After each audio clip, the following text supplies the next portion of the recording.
apresentar para vocês o nosso balanço desses 180 dias. Vou tentar ser o mais breve possível aqui, até para vocês terem chance de depois fazer as perguntas. A gente já fez aquela apresentação.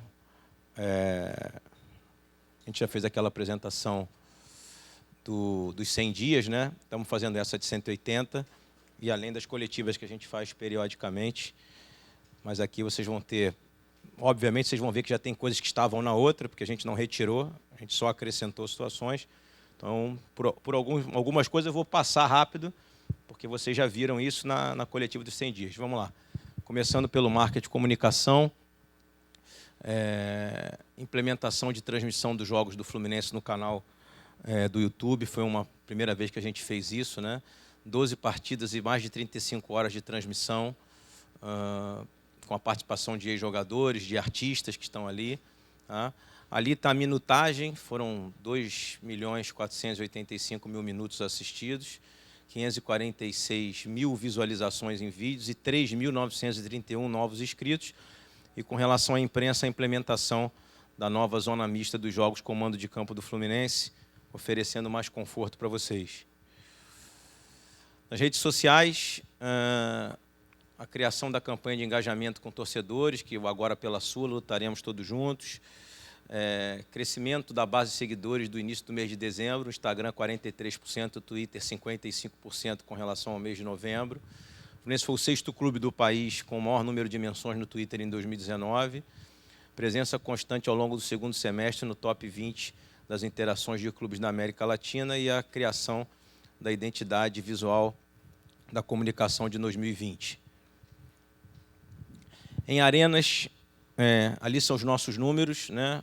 A operação Maracanã, jogos como mandante nos últimos 6 meses foram 17.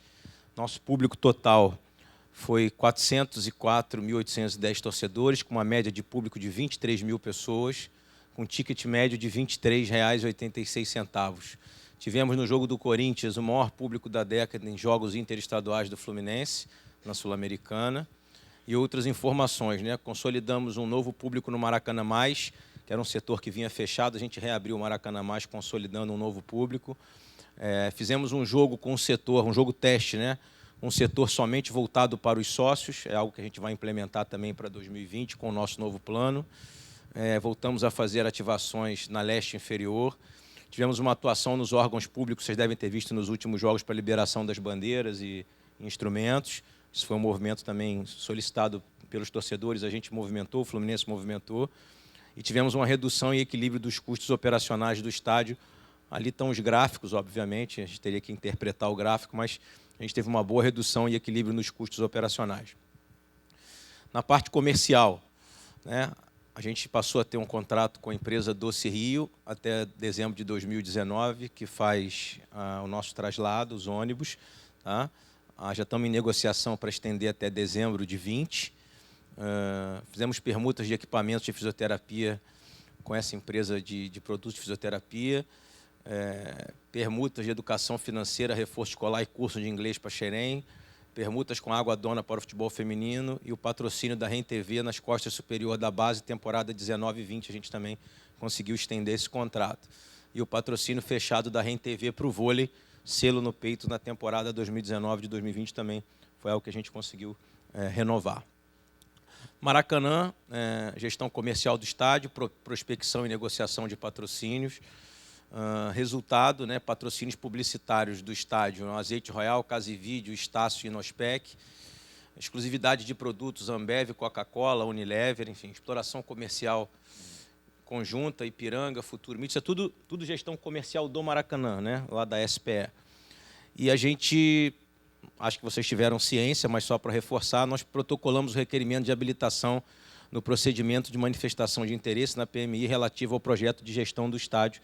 Protocolamos junto com o Flamengo. Trata-se da ratificação de prioridade, considerando que, além de jogar, administrar o estádio e o seu complexo, é o grande ponto de convergência entre torcida, clube e patrocinadores. Então, a gente já deu entrada para que a gente possa se manter no Maracanã no próximo período e depois participar da licitação em conjunto com o Flamengo. Esse foi um documento assinado em conjunto. Projetos em andamento. Você já, obviamente, conhece o DNA Tricolor, mas é um projeto que vem sendo aperfeiçoado através de ferramentas de BI embarcadas no DNA Tricolor, a gente tem o objetivo de alcançar 100 mil sócios em 2020. Então, essa é a criação de uma plataforma, de um banco de dados, para que a gente possa, ao lançar os nossos programas de sócio-futebol, os novos programas de sócio-futebol, a gente ter uma base sólida. O que a gente está fazendo? A gente está fazendo um caminho inverso, na verdade. A gente está criando uma base, né, com cadastros de CPFs e de pessoas, um cadastro bem depurado, para que na hora que a gente possa lançar, a gente já tenha a plataforma pronta. Tá? A gente está estudando para lançar em 2020 também um produto chamado Fluinvest, tá? Que é um clube de investimento em formato de banco digital, mas é um produto criado pelo Fluminense. A nossa equipe financeira, a nossa equipe do departamento comercial vem estudando a implementação disso, que é uma parceria com um banco de primeira linha, buscando oferecer produtos e serviços para o investidor tricolor. É o início de uma operação de enorme potencial de captação e remuneração por meio de receitas recorrentes.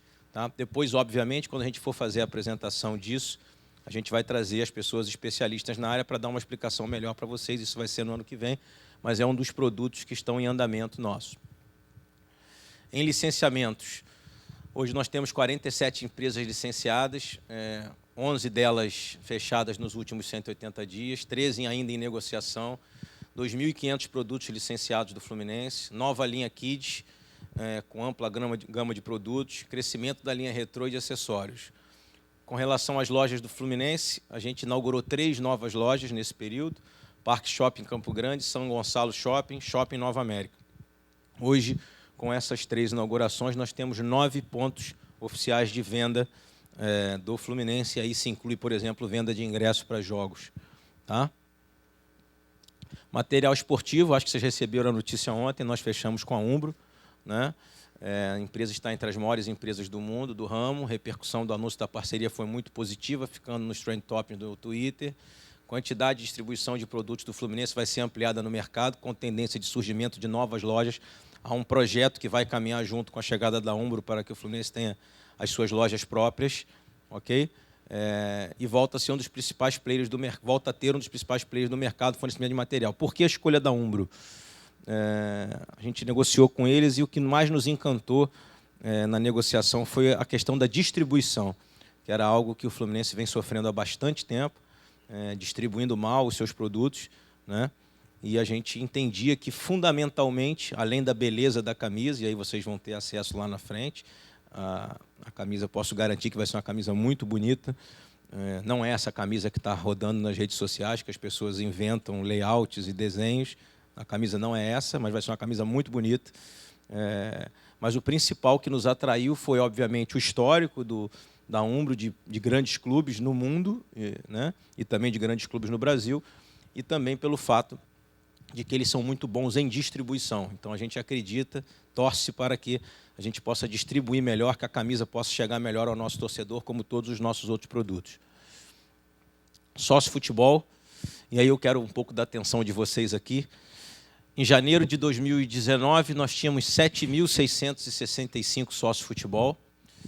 Em junho, quando nós chegamos aqui, após o vencimento da eleição, a gente tinha 10.631, e a gente teve um aumento de 100% de crescimento na nossa base, sem lançar os nossos pacotes, só com essas pequenas promoções que a gente fez.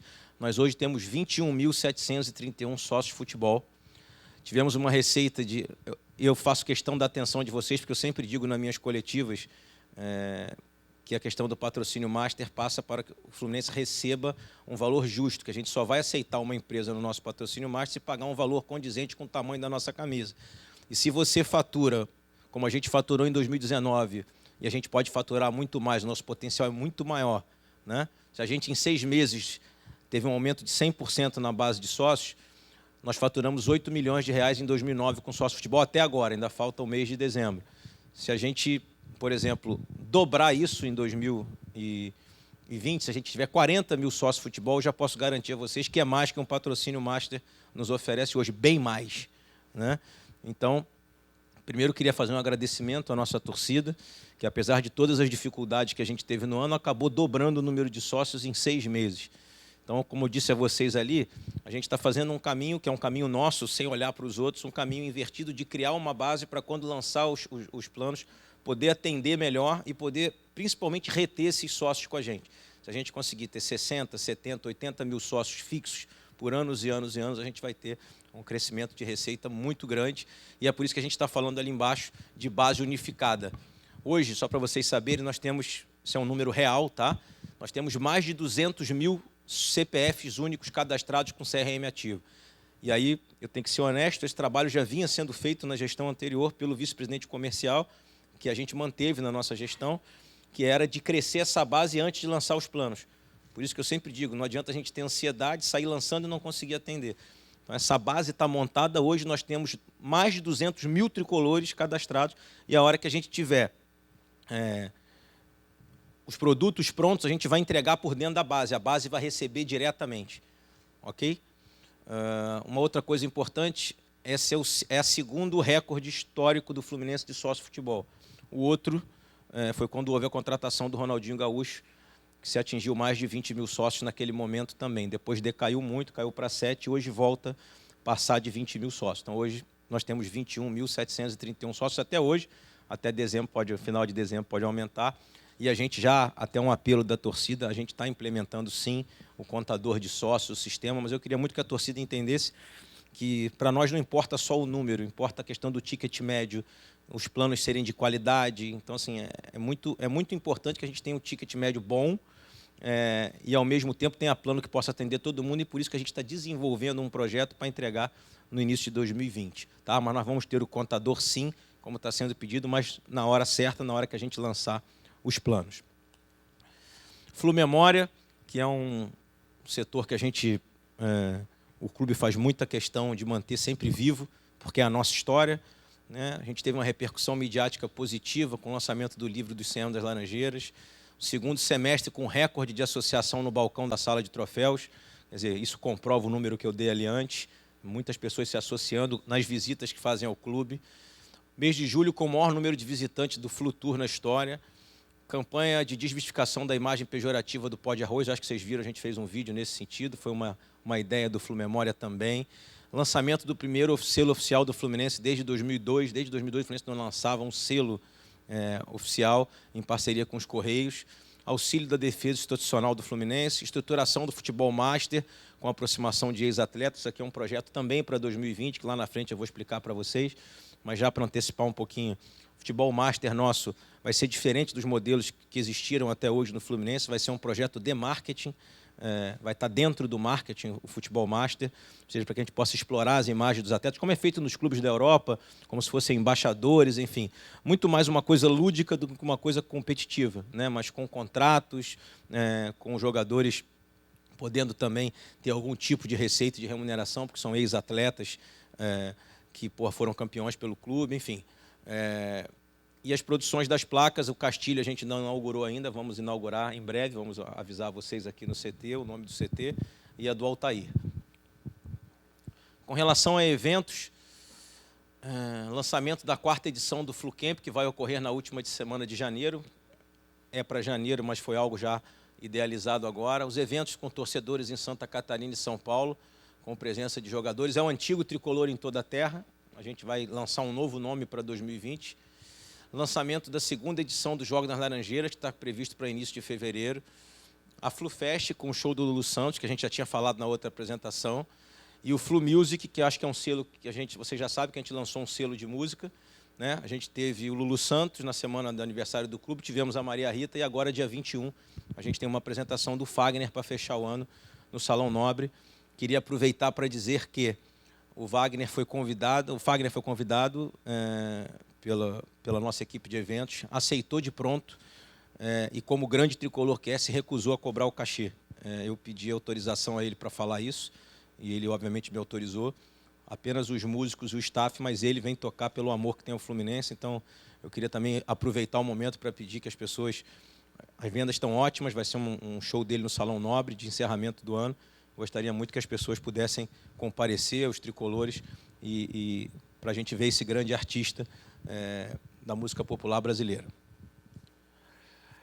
Telão nas Laranjeiras, que a gente fez, o treino aberto, que a gente vai voltar a ter em 2020. Muitas pessoas me perguntaram por que a gente não teve mais, e eu expliquei, porque acabou que a gente fez eventos do telão, tem os jogos da base e os treinos, o campo acabou ficando muito castigado, e a gente, na reta final, tinha medo, por exemplo, um receio de ter alguma lesão, de algum jogador nosso importante. A gente está reformando o campo para que ano que vem a gente possa voltar a treinar lá. O Circuito Olímpico, a Flu Run, enfim, os eventos que a gente vem fazendo já, que todos conhecem, tá? Futebol profissional, acabamos terminando o ano diante de todas as dificuldades classificadas para a Copa Sul-Americana de 2020. Tivemos a revelação de alguns atletas da base no profissional, entre eles Marcos Paulo, João Pedro, Miguel, Evanilson, enfim. Aumento da estrutura do setor de análise de desempenho e scout, avanços na estrutura do campo 3, acho que vocês que acompanham aqui já podem ver que o campo vem sendo preparado, tá? A gente acredita que no primeiro trimestre já de 2020, se Deus quiser, em fevereiro, a gente já vai estar com o campo apto, tá? Manutenção do auxiliar técnico fixo no comando do time principal e agora, recentemente, a contratação do novo treinador, do Odair Helman. Futebol, fiz uma coisa mais sucinta, até porque eu sei que na coletiva a gente vai explorar muito mais a questão do futebol profissional, então eu deixei muito mais para responder a vocês. Centro de treinamento, avanço na construção do campo 3, né, previsto para ser inaugurado no primeiro trimestre de 2020. Meta prioritária de 2020 aqui no CT, construção do muro. A gente já está bem avançado em negociações para fazer o muro do CT. Tá? Também com a ajuda de 2 grandes empresários tricolores que estão conseguindo para a gente preços bem acessíveis para a gente poder cercar o nosso centro de treinamento. Sede oficial que a gente foi da Copa América, já estava na outra apresentação, né? O orçamento para fechamento da área da piscina de fisioterapia, tá? Acho muito importante vocês estarem atentos para isso. O Fluminense tem um centro de treinamento aqui, mas com inúmeras coisas que devem ser ainda reparadas e construídas. Uma delas é essa questão da piscina de fisioterapia, que no projeto que foi feito ela é uma piscina aberta, como não é em nenhum outro clube do mundo, então a gente já está levantando o orçamento para fechar essa área, porque ela é inutilizada justamente porque está a céu aberto. Tá? Depois, mais para frente, eu vou programar uma coletiva só para a gente falar de centro de treinamento, assim, sobre muitas coisas que a gente encontrou aqui e que devem ser não só atualizadas, como refeitas. Tá? A gente iniciou hoje, lá dentro, uma obra para trazer todo o departamento de futebol para cá a partir de janeiro de 2020. Então, vai sair de Laranjeiras, o restante que ficou lá, secretário, pessoal de registro, enfim, vem tudo para cá a partir de janeiro de 2020. Laranjeiras passa a ficar só como administrativo lá, todo o futebol vem para cá. Tá? E a modernização com pisos e equipamentos da academia, porque era uma demanda também do pessoal da fisioterapia e da preparação física, que o chão da academia era um chão lá dentro inapropriado. A gente já está promovendo também a reforma lá do piso. E estamos também promovendo uma melhoria nos nossos campos também, porque com a velocidade que foi construído o CT,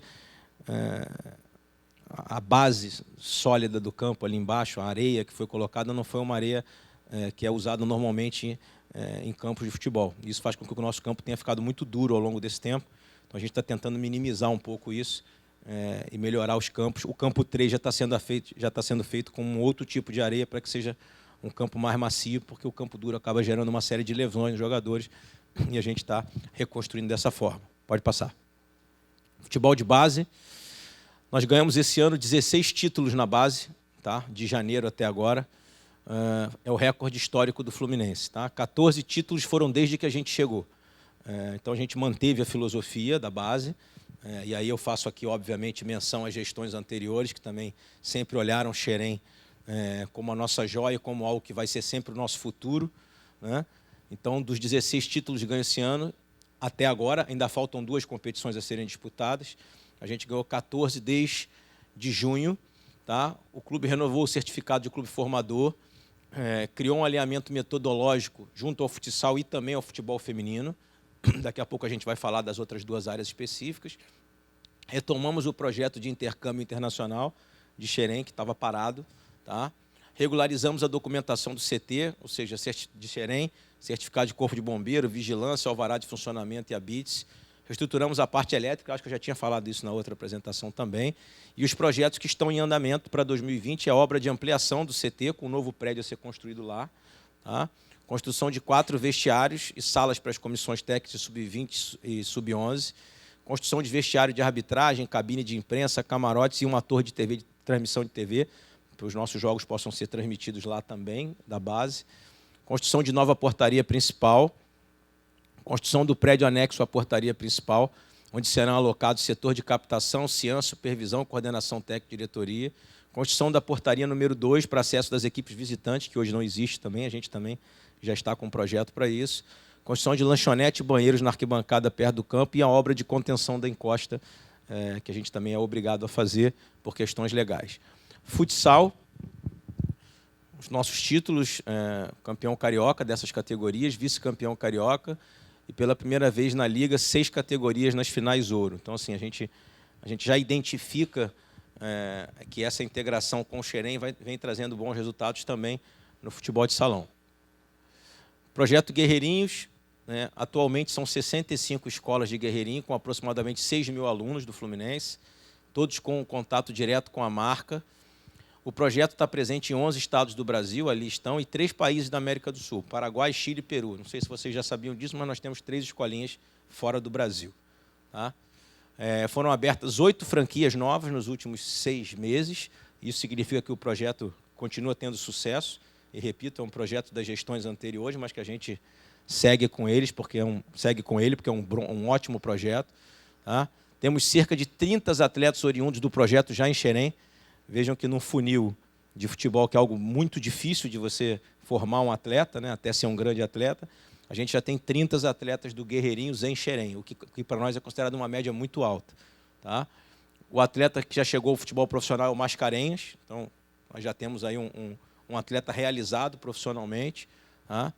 E um atleta que fazia parte dos juniores em Xerém, vocês sabem, a gente negociou esse atleta recentemente, que é o Rafael Rezende, que veio da escolinha de Campo Grande e foi negociado para o mundo árabe. Então, assim, o Guerreirinhos já gerou para a gente 30 atletas de Xerém, um atleta que está no futebol profissional e um atleta que foi negociado para o exterior com um ótimo valor. Tá? Nos dias 14 e 15 de dezembro, ocorrerá a competição nacional entre as escolinhas dos Guerreirinhos. Não sei se vocês sabem disso também, que a gente faz uma competição anual para integrar essas escolinhas, tá bom? Vamos lá. Futebol feminino. Fomos vice-campeões cariocas sub-18, vice-campeão carioca adulto, 3º lugar no torneio de desenvolvimento da Conmebol, 6 atletas convocados para a seleção sub-17. E o que eu vejo de mais... Eu falo dos títulos, mas eu gostaria muito de dizer a vocês que a gente se prepara aqui para fazer a estrutura. A gestão tem que dar estrutura, os títulos são consequência da estrutura. Então, eu sempre gosto mais de falar de estrutura. A gente está incorporando o futebol feminino ao organograma do futebol profissional. Não sei se vocês já sabiam disso, mas passou a ficar debaixo do guarda-chuva do futebol profissional agora. O Paulo Angione, como diretor executivo, assumiu também essa função de fazer a gestão por cima do futebol feminino. Tá? E o futebol feminino está indo para Xerém, porque a gente treinava no Tigres e, a partir de janeiro de 2020, a nossa equipe de futebol feminino passa a treinar dentro do CT de Xerém também. Tá? Volta lá um pouquinho. Enfim, para deixar bem claro a vocês, a partir de agora nós estamos integrados com a base, futebol feminino integrado com a base, e respondendo ao diretor executivo do futebol profissional. Tá? Até porque você tem uma categoria adulta, e é um projeto nosso cada vez mais poder fomentar o futebol feminino, é um projeto brasileiro da CBF, enfim, então a gente tem toda a intenção, além da obrigação legal, porque eu poderia única e simplesmente a obrigação legal, tem os times aí e ponto final. Mas, na verdade, a gente quer dar a maior estrutura possível e até por isso aquelas obras, porque a gente vai ter mais 2 categorias de futebol feminino treinando em Xerém, então a gente precisa de mais estrutura em Xerém. Tá? Esportes olímpicos, são os títulos, né, dos esportes, das categorias: vôlei, natação, basquete, ginástica artística, salto, polo aquático. Pode passar. E aí, vamos lá. No vôlei adulto, 4ª temporada na Superliga, é um projeto incentivado de CMS, então é um dinheiro que vem de lei de incentivo. Tá? Os recursos editais da CBC, recursos editais 6 e 7, o que são isso? São recursos que o Fluminense tinha lá, esperando a aprovação para na Confederação Brasileira de Clubes poder receber também projetos incentivados. Estava embarreirado lá, o Fluminense não conseguia andar, nós colocamos embaixo do departamento jurídico, o departamento jurídico foi lá e conseguiu a aprovação de mais 2 projetos na CBFC para trazer mais recursos de fora para o fomento do esporte olímpico. Tá? Participação no Congresso Brasileiro, promoção de peneiras para novos reforços, manutenção das parcerias.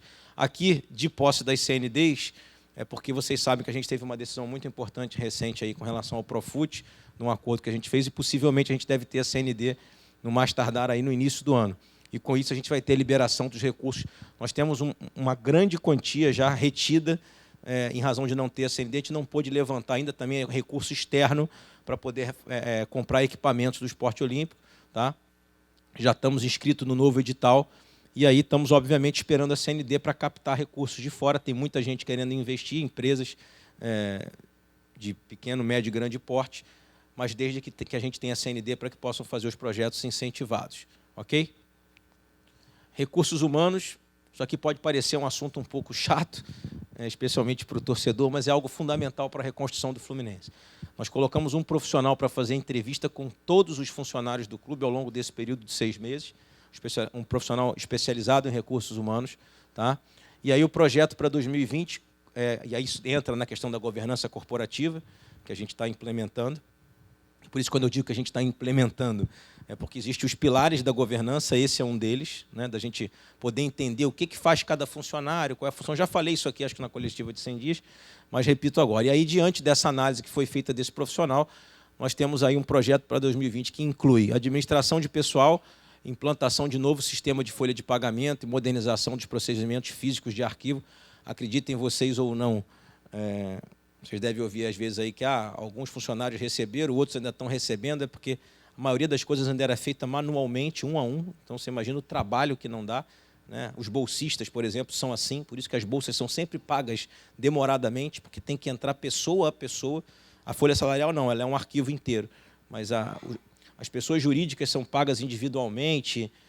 Então, tudo isso a gente está reformulando para que tenha mais agilidade no trabalho. Recrutamento e seleção, a metodologia para qualificar a procura e escolha dos colaboradores, integração do recém-admitido, isso a gente considera uma das coisas fundamentais no projeto, que é a integração do recursos humanos com o Flumemória, que é a introdução da cultura, história e valores do Fluminense para novos funcionários. Ou seja, quando o cara entra, o cara faz uma leitura, recebe um livro do que é o Fluminense, do que representa o Fluminense para a sociedade, qual é a história do clube, como é que o clube foi construído, quais são os valores que o clube tem, quais são as condutas que ele deve ter como funcionário do Fluminense, o que ele pode e não pode fazer. É um manual que passa pela história do Fluminense e também de conduta dentro do funcionário. Treinamento, desenvolvimento e capacitação constante do quadro de colaboradores, isso também faz parte do projeto de governança. E só para vocês entenderem como vai ser isso, é o Fluminense proporcionar cursos, pós-graduação, MBA para os seus funcionários. Um dos exemplos que a gente já tem no departamento de futebol é, por exemplo, o caso do próprio Marcão. O Marcão hoje está na CBF, fazendo o curso na Granja Comari, que é um projeto do Fluminense de qualificar os seus profissionais. Então, ele está lá, junto com todos os grandes treinadores do Brasil, também se aprimorando, se aperfeiçoando. A gente vai levar isso para todas as áreas do Fluminense, ou seja, a gente poder qualificar os nossos profissionais, transformá-los em profissionais de excelência. Tá? Avaliação de desempenho por resultado, trimestrais e semestrais, com implantação de conceito fornecedor-cliente interno, implementação de uma mediação de pontualidade de entrega e qualidade de serviço. Tudo isso faz parte do projeto de governança. O dia que a gente apresentar o projeto de governança para vocês oficialmente, a gente vai apresentar, isso vai estar contido dentro. Administração do clube. Aqui eu quero que vocês prestem bastante atenção, como medidas únicas, simplesmente administrativas de gestão geram economia para o Fluminense. Tá? No primeiro semestre, a gente gastou R$1 milhão com a conta de água da SEDAI e reduzimos ela para 466 mil, gastando a mesma quantidade. Tá? E aí vocês vão me perguntar como a gente fez isso. Única e simplesmente porque o Fluminense tem 2 registros, 2 entradas de água, e, não sei se vocês sabem, existem linhas de corte. Quanto mais você gasta, você vai aumentando o seu pagamento, porque você entra numa linha 2, 3, 4, 5, e não me perguntem por quê, mas as pessoas abriam somente um registro durante o dia inteiro e deixavam o outro fechado. Então, aquela conta daquele registro foi a cada dia sendo maior e aumentando a alíquota. E a gente, obviamente, tomou uma medida administrativa, que até um certo horário do dia a gente usa um registro, e a partir de um outro horário a gente usa um outro registro. Precisa de um funcionário para ir lá abrir e fechar, era o que bastava. E isso gerou uma economia de R$500 milhão. Ok? É verdade. Tá? Único e simplesmente isso. Tá? Porque o Fluminense tem 2 entradas de água, e com a Light a mesma situação. A gente identificou que havia um gasto excessivo de luz no clube, absurdo, e também com medidas de gestão pura e simples, sem nenhuma ação na justiça, ou sem nenhum pedido administrativo, ou sem nada, a gente reduziu a conta de luz de 589 mil para 233 mil no segundo semestre. E aí é uma coisa que a gente sempre fala no clube de futebol, né? Ah, mas isso perto do que se gasta. Não, mas isso perto do que se gasta, isso aí a gente reverte para novos profissionais, para a estrutura, para dentro do departamento de futebol, ou seja, para onde quer que seja. Ok? Em sentido inverso, a gente pegou um estacionamento que faturava 132 mil no primeiro semestre e aumentou ele para 197.960. Porque também identificamos que, além do Fluminense ter poucas vagas dentro das Laranjeiras, muita gente parava na amizade, sem pagar. Né? Então, a gente colocou profissionais agora de controle de acesso e pretendemos, para 2020, só para vocês saberem, ter um sistema eletrônico e automático igual ao shopping. O cara entra, paga na máquina, e aí não tem mais amizade, porque a máquina não é amiga de ninguém. A máquina vai cobrar o tempo que você ficou lá dentro. Então, essa é a nossa tendência. Mas estamos ainda estudando um sistema que seja adequável à estrutura do clube. Mas a gente também teve um ganho aí de R$60 mil a mais só de estacionamento nas Laranjeiras. Tá? Um crescimento de 33%. No departamento social, ali estão os eventos que a gente fez. O Arraiá Tricolor, que foi um evento para 1.000 pessoas, que é a festa junina que existe todo ano. O Bar dos Guerreiros, a gente conseguiu reabrir a estrutura, porque ele estava fechado pela vigilância sanitária. A gente conseguiu, com a manutenção do sistema de exaustão. Posso dizer para vocês, fevereiro, março, mais ou menos?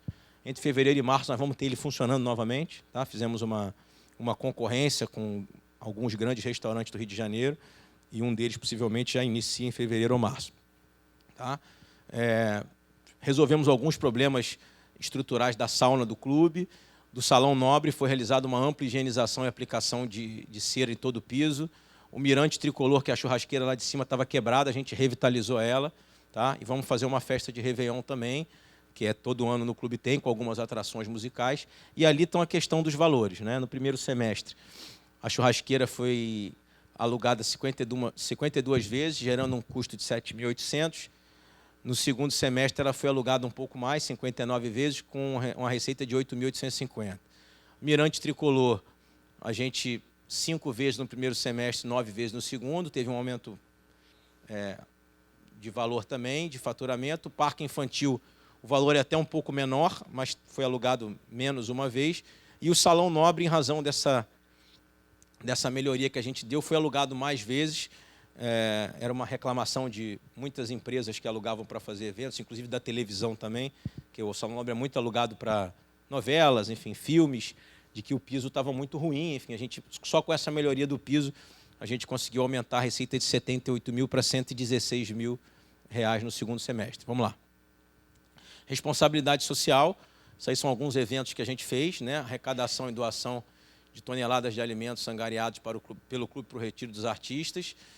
Visita às Vilas Olímpicas do Rio de Janeiro com o projeto Torcida pela Paz, parceria com a Justiça do Trabalho, que a gente segue fazendo na camisa principal do time, campanha do Outubro Rosa, parceria com a Secretaria de Saúde em ações sociais na Cidade de Deus e com a ação da cidadania no projeto Natal Sem Fome, realização da final da Copa dos Refugiados na Laranjeira, um desfile no Salão Nobre que arrecadou fundos para crianças com câncer e a doação de 2.000 camisas do clube no Dia das Crianças. Ok? Pode falar do Natal lá? Pode, né?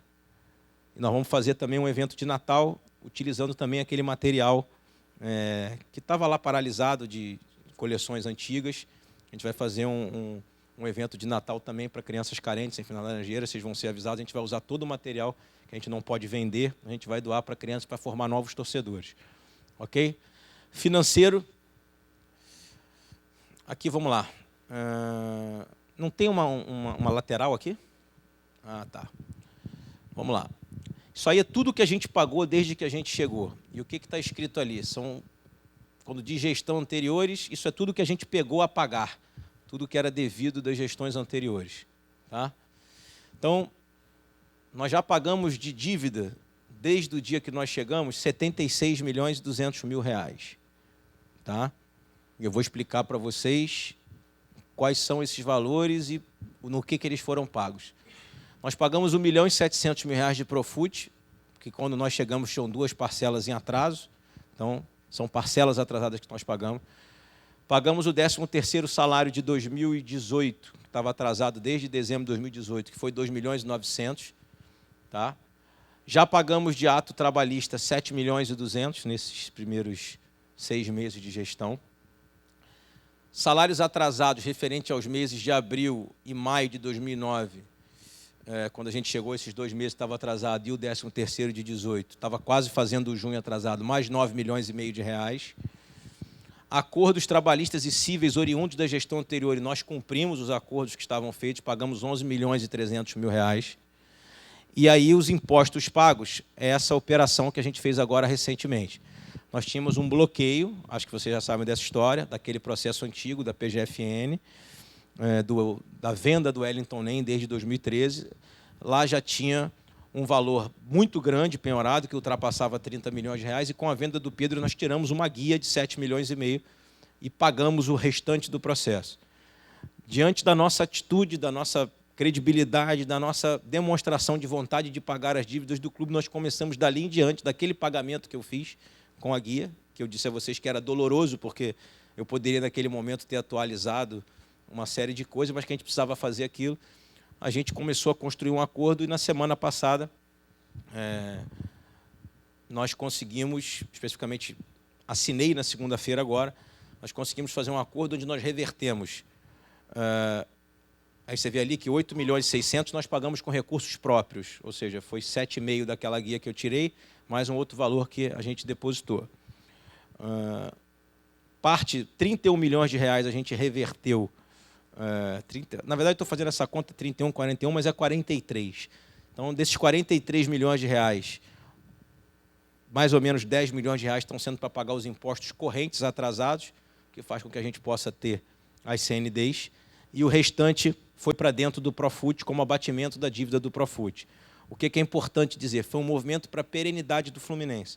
Em nenhum momento vai abaixar a parcela do Profut durante a minha gestão, mas um presidente lá na frente não vai ter mais que pagar a parcela do Profut integralmente. Então, assim, como se fosse um financiamento. Se abatesse um financiamento de uma casa, de um automóvel, a gente abateu entre 60 e 70 meses do futuro do Profut. A parcela continua igual, que é uma parcela pesada, a gente vai ter que continuar pagando, mas a gente reduziu bastante a dívida do clube nessa área e ficamos felizes que lá na frente uma nova gestão não vai ter mais que pagar a parcela mensal do Profut e poderá usar esse recurso, por exemplo, para o time de futebol ou para pagamento de salário, enfim. Fazer um adendo aqui, que eu tenho visto muita gente comentando, agora acabou, não tem mais penhora. Não, as penhoras seguem nas outras áreas, trabalhistas, cíveis, a dívida ainda é gigantesca, porque eu vi muita gente comemorando como se agora todos os problemas tivessem resolvidos e a gente fosse poder utilizar todo o restante do dinheiro para investir no nosso time, ou no nosso clube, na nossa sede. Não é assim. Foi uma grande vitória do departamento jurídico. Eu fiz questão de agradecer no dia publicamente ao vice-presidente jurídico, Heraldo Yunes, e a toda a equipe do jurídico. Foi uma grande vitória, foi uma grande demonstração de que a nossa gestão veio para reconstruir realmente o clube, e isso passa pelo pagamento da dívida, e é por isso que a gente tem que ter paciência na reconstrução, mas foi, sem dúvida alguma, algo que vai ajudar o Fluminense ao longo da sua trajetória, na sua perenidade. Tá? E aí, além disso, a gente pagou de despesas correntes 33 milhões de reais. E ali se incluem esses 6 meses de Profut, os salários do clube, né, nesses 6 meses, que foram de mais ou menos 28 milhões e 700 mil reais, num total de 33 milhões e 700 mil reais. Tá? E aí a gente pagou mais ou menos até agora 110 milhões de reais, incluindo dívidas do passado e nosso dia a dia corrente, lembrando que desses 110 milhões, inclui ali 31 milhões de reais que já estavam bloqueados naquele processo da Justiça Federal. Ok? Algumas mudanças no setor de compras, centralização dos pedidos, a gente já falou isso da outra vez, melhores acordos comerciais, contratação de seguro patrimonial, renegociação das tarifas das companhias aéreas, a gente conseguiu reduzir 25% o gasto com passagem de avião no clube, tá? Aquisição de uma frota própria, rescindindo contratos de locação de transporte, nós temos vários contratos de locação de van, aí fizemos uma conta matemática, que alugar a van por mês custava muito mais caro que comprar uma van. E aí nós compramos a van em leasing, e aí nós pagamos o leasing e temos a van própria.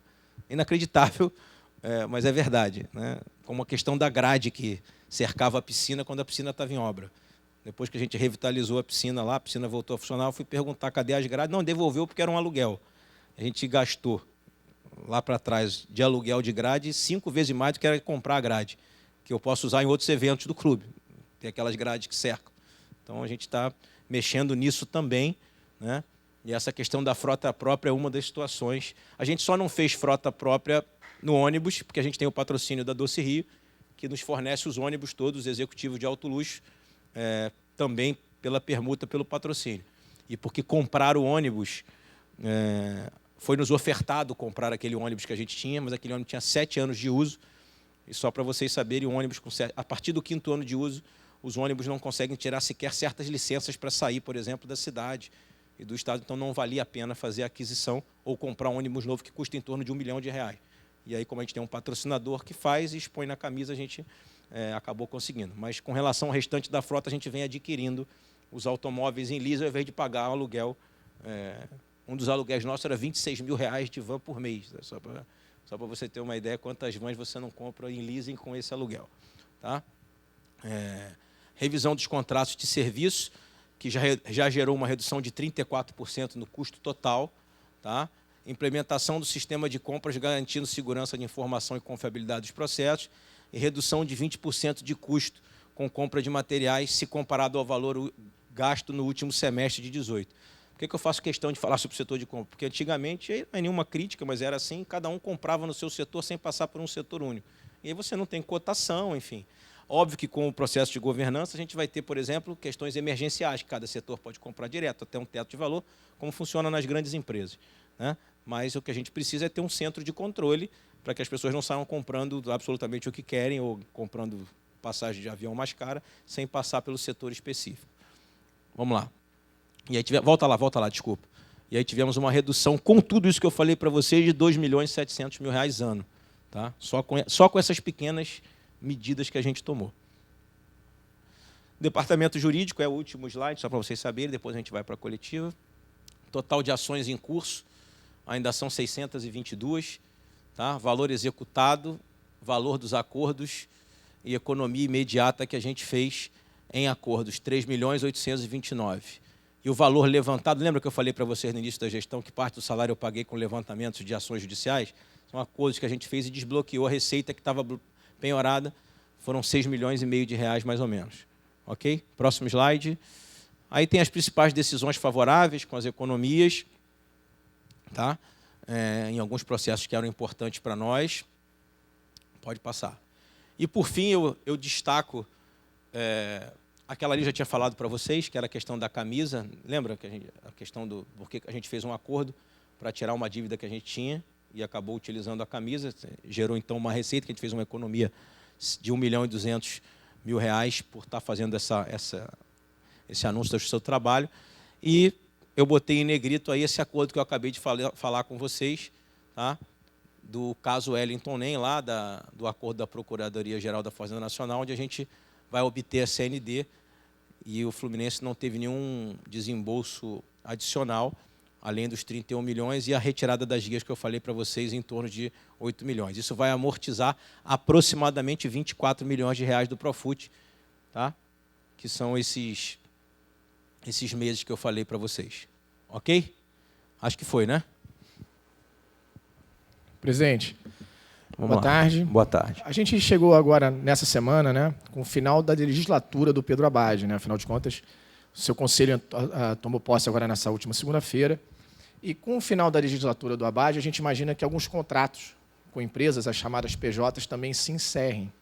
Gostaria que o senhor comentasse a respeito desses contratos que estão se encerrando. Você falou agora há pouco a respeito das novas contratações.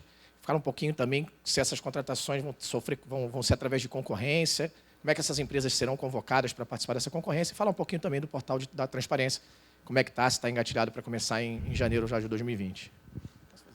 Vamos lá, eu já fiz uma explicação aqui a vocês, numa última coletiva, sobre essa questão das PJs, né? Isso virou uma discussão de grupos de WhatsApp, rede social. Dentre essas PJs, tem uma série de profissionais que trabalham no departamento de futebol, em outros setores do clube, e porque, por algumas opções das gestões anteriores, algumas pessoas são CLT, outras são PJ, enfim, e tem PJs que são empresas que prestam serviços ao clube. Nós estamos reavaliando o término de todos esses contratos. Como vocês sabem, eu tenho uma origem profissional na advocacia, especialmente na advocacia desportiva e trabalhista, e, obviamente, que eu estou fazendo um estudo sobre toda essa situação. Aquele número que é colocado no balanço, e eu falei isso para vocês, que a gente está ainda destrinchando isso, porque o que é colocado no balanço inclui tudo que é PJ num lugar só. E aí há um valor absurdo, só que ali dentro tem contrato de treinador, de imagem, tem contratos de profissionais do futebol que vão seguir conosco aqui. E nós estamos fazendo uma avaliação estrutural se a gente vai manter certas filosofias ou não. Todos os contratos estão sendo revisados, né, revistos. Como eu já disse ali para vocês, alguns contratos de PJ, de prestação de serviço, já foram encerrados. E, em todo o processo agora, a gente, obviamente, faz um levantamento sempre de 2, 3, 4 empresas para poder fazer contratação. Com relação aos profissionais, no próximo balanço, quando a gente publicar, e no portal da transparência também, vocês vão ter especificamente que PJs são essas e onde elas estão alocadas. Porque, repito, se criou um ambiente de que o Fluminense tem uma série de empresas que estão ali dentro sem fazer nada e esse custo de PJ é absurdo. Mas, repito, tem um monte de gente aqui, contrato de imagem de jogador é PJ. Entende? E você tem grande parte da folha em PJ, salarial. Assim. Então, obviamente que a única coisa que a gente tem que fazer é explicar e ser transparente. É mostrar, tem X de PJ dentro do departamento de futebol, dos quais Y são jogadores de futebol. Isso aqui é um outro profissional. Isso aqui é o contrato de imagem do treinador. Aqui tem a PJ do profissional que presta serviço no departamento tal. Isso aqui é um PJ que é uma empresa tal. É por isso que a gente fala sobre a separação do centro de resultado e de custo do clube, que a gente vem fazendo ao longo desses 6 meses. E já no próximo balanço nosso do ano que vem, que vai ser o primeiro balanço que nós vamos publicar, isso vai estar tudo especificado. E o portal da transparência não vai ter, obviamente, valores unitários do salário de cada pessoa, mas vai ter claramente aonde vai cada valor desse. Né? Então, é isso. Assim. A outra pergunta que você me fez? Sim, você fez uma outra. Do portal da transparência. Sim, já foi contratada a empresa, já está desenvolvendo. Tá? A gente acha que, aí, como a gente combinou, em janeiro ele esteja funcionando. E ele vai ter várias áreas, ou seja, para as pessoas consultarem. Isso tudo que eu falei aí, aqui hoje na coletiva de 180 dias, vai estar dentro do portal da transparência. O que foi pago de dívida? Quanto custa o clube social? Quanto custa o time de futebol? Tudo em valores de quanto custa tudo, quais foram feitas as operações, como foi, quanto é que custa o contrato de patrocínio, enfim. Tudo isso a gente vai alimentando lá, como é que estão os planos de sócio, enfim. O portal da transparência o portal da transparência é um balanço antecipado. Você vai ter um balanço mensal, ao invés de ter que comprar um jornal de grande circulação no meio do ano e ler o balanço do Fluminense com a letra desse tamanho. É isso. Boa tarde, Mário. Boa tarde. Desde a campanha, você nunca negou ali que tinha um desejo de repatriar o Fred para o Fluminense. Uhum. Recentemente, você até encontrou ele lá nas Laranjeiras, quando o Cruzeiro treinou lá. Uhum. E agora, terminado o Brasileirão, a gente queria saber se já houve algum avanço, conversas, abriram negociação. Bom, vamos lá. O desejo de repatriar o Fred, ele sempre existiu até antes da eleição, né? Porque é um jogador que eu sempre gostei muito, acho que é um dos maiores ídolos da história do clube. E, além de tudo, acho que é fato público e notório, um jogador, uma pessoa que eu acabei construindo uma relação, porque ele ficou muitos anos do Fluminense. e nós temos uma relação de amizade, isso também é fato público notório, não tem por que esconder. Eu acabei encontrando ele sem querer, assim, eu nem iria para o clube naquele dia, tive que assinar um documento, cheguei na minha sala e descobri mesmo que o Cruzeiro estava treinando nas Laranjeiras, porque viajaria direto para enfrentar o Grêmio e não voltaria para Belo Horizonte. Inicialmente, esse treino estava até programado aqui para o CT, mas, em questões de logística, o Cruzeiro pediu para trocar para ali por causa da proximidade com o Santos Dumont. E, quando acabou o treino, obviamente, ele sabendo que eu estava no clube lá trabalhando, passou na minha sala e foi me dar um abraço. A gente teve uma boa conversa de amigos, como a gente sempre tem. Eu desejei a ele, né, sorte naquela reta final ali, para que ele pudesse terminar o ano bem. Enfim, a gente já havia matematicamente se livrado, então não teria desejado sorte a ele, honestamente. E de lá para cá a gente não mais se falou. O que eu posso dizer a você é que ele tem contrato com o Cruzeiro até o final do ano de 2020, com um salário, eu não sei especificamente qual é, mas muito além das nossas possibilidades do Fluminense. Ele sabe disso, todos nós sabemos disso, nós não temos nem como chegar perto do que ele ganha lá. E nós não fomos procurados por nenhum representante dele nessa reta final, nem por nenhum representante dele, nem por nenhum representante do Thiago Neves, que eu sei que daqui a pouco vem a pergunta, e nem nós procuramos, até porque nós estávamos focados em sair daquela situação ruim, que acabamos saindo com louvor, porque, diante das situações que a gente viveu aqui esse ano, a gente acabou se terminando 10 pontos à frente do primeiro clube que caiu, até de seus jogadores no vestiário, isso por 2 vezes, que eu vi muita gente falando na imprensa ou nas redes sociais que o clube A, B ou C salvou o Fluminense, ajudou o Fluminense. Ninguém ajudou o Fluminense. O Fluminense fez 10 pontos a mais do que o necessário para ficar na primeira divisão. Então, a vitória foi dos jogadores, eu disse isso a eles. Eles tiraram o Fluminense daquela situação. E, com relação ao Fred, é isso. Neste exato momento, não tem nenhuma conversa aberta com ele, zero. Sigo dizendo que há um interesse, sim, de um dia ele voltar para o Fluminense, mas, no momento, ele tem contrato com o clube que ele está vinculado. E futebol, a gente sabe que é um dia após o outro. Se daqui a pouco ele não estiver vinculado lá, e se, obviamente, ele entender que, para voltar para o Fluminense hoje, seja ele ou qualquer outro atleta, tem que entender a situação do clube, de reconstrução, entender que a gente pode fazer um grande projeto juntos, de marketing, enfim, que isso tem que fazer parte do contrato. Aí sim a gente pode começar a pensar nessa possibilidade de tê-lo novamente, como outros jogadores que a gente sabe que a torcida também deseja, que é o caso do próprio Thiago Silva, que eu também desejo trazer de volta um dia para o Fluminense. Mas esses jogadores estão num valor salarial muito distante daquilo que a gente pode pagar no momento, né? Porque a gente tem toda essa questão que a gente mostrou para vocês agora na coletiva de 180 dias. A gente tem que fazer as duas coisas, tem que montar time e tem que reconstruir o clube, porque é só reconstruindo o clube que a gente, dali para frente, o dia que a gente tiver tudo equacionado, a gente vai poder canalizar todas as receitas para o time de futebol. Por isso que eu sempre clamo nas coletivas para que o nosso torcedor fique cada dia mais engajado, para que a gente possa ter cada dia mais sócio-futebol, que é isso que vai fazer com que a gente possa ter de volta a possibilidade de contratar jogadores caros, enfim, com salários muito altos. Mas, em razão do carinho que esses jogadores têm pelo Fluminense, pelo amor que eles têm pelo Fluminense, pela história que eles construíram no Fluminense, pode ter certeza que, havendo oportunidade e sendo o desejo deles voltar para o Fluminense nas condições que o Fluminense pode, e é óbvio que são condições que não são as condições que eles têm, mas são boas condições, que a gente sabe que em que pese um jogador desse quiser vir aqui baixando o salário, o valor, a gente vai ter que pagar um valor considerável, porque são grandes profissionais, grandes jogadores de futebol.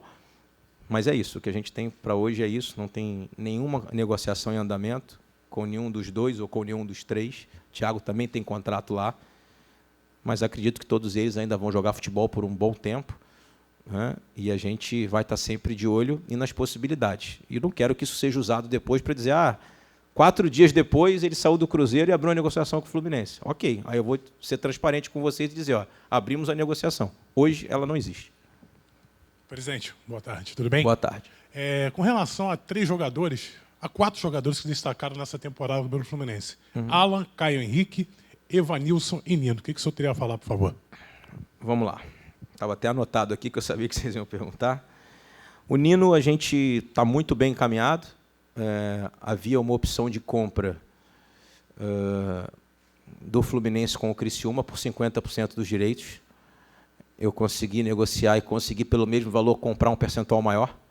Conversei com o presidente do Criciúma, disse que achava que a opção de compra, que o valor estava um pouco alto para aquele percentual, então a gente negociou, ele foi extremamente cordial e sensato, entendeu, e a gente já, inclusive, triangulou uma operação, porque o Fluminense tinha um crédito a receber do Corinthians, e a gente triangulou, e o Corinthians está pagando um pedaço direto ao Criciúma, em vez de pagar a nós, está pagando ao Criciúma. Então, eu diria para você que assim, esse contrato da opção de compra, a gente deve assinar ele hoje aqui, e aí o acerto salarial com o jogador, porque eu preciso de um acerto salarial com ele, também está muito bem encaminhado. Eu diria para você que, a não ser que tenha uma grande reviravolta, o Nino hoje é 95% jogador do Fluminense pelos próximos 3 anos, que é o contrato que a gente está fazendo com ele. Ele também manifestou muito desejo em ficar. É um rapaz muito sério, né? Tem uma boa estrutura de orientação, não só dos empresários, como também familiar. E acho que é um jogador que tem a cara do Fluminense, se destacou muito aqui, além de ter o perfil do clube. Então, eu poderia dizer a você que nós estamos bem encaminhados. O Nino vai ser nosso zagueiro aí para 2020. Ok? Quem mais você perguntou? Caio Henrique, Alan, feito proposta para os dois já, de salário, e também já encaminhado, não uma notificação, mas um contato nosso para os clubes, tanto para o Liverpool quanto para o Atlético de Madrid, perguntando quais são as condições que eles impõem para que a gente possa ficar com esses 2 jogadores. Também posso dizer a vocês que ambos manifestaram o desejo de ficar, só que nesse caso é diferente, porque eles são 2 jogadores de clubes da Europa. E aí eu preciso só fazer aí abrir um parêntese. Eu, quando fui vice-presidente de futebol, eu fui muito atacado covardemente e injustamente, porque alguns contratos, eu dizia que os contratos de futebol, pelo atleta ser um ativo, você às vezes tem que fazer uns contratos um pouco mais longos para não perder os jogadores. Agora, alguns anos depois, a gestão anterior adotou uma medida que foi não fazer o contrato de ninguém acima de dezembro para não dizer que deixou o contrato acima da gestão. E agora nós estamos perdendo jogadores. Quando eu falava lá, porque eu estou há 20 anos no futebol, e eu dizia para as pessoas, o que eu fazia, todo mundo faz, que é proteger os seus ativos.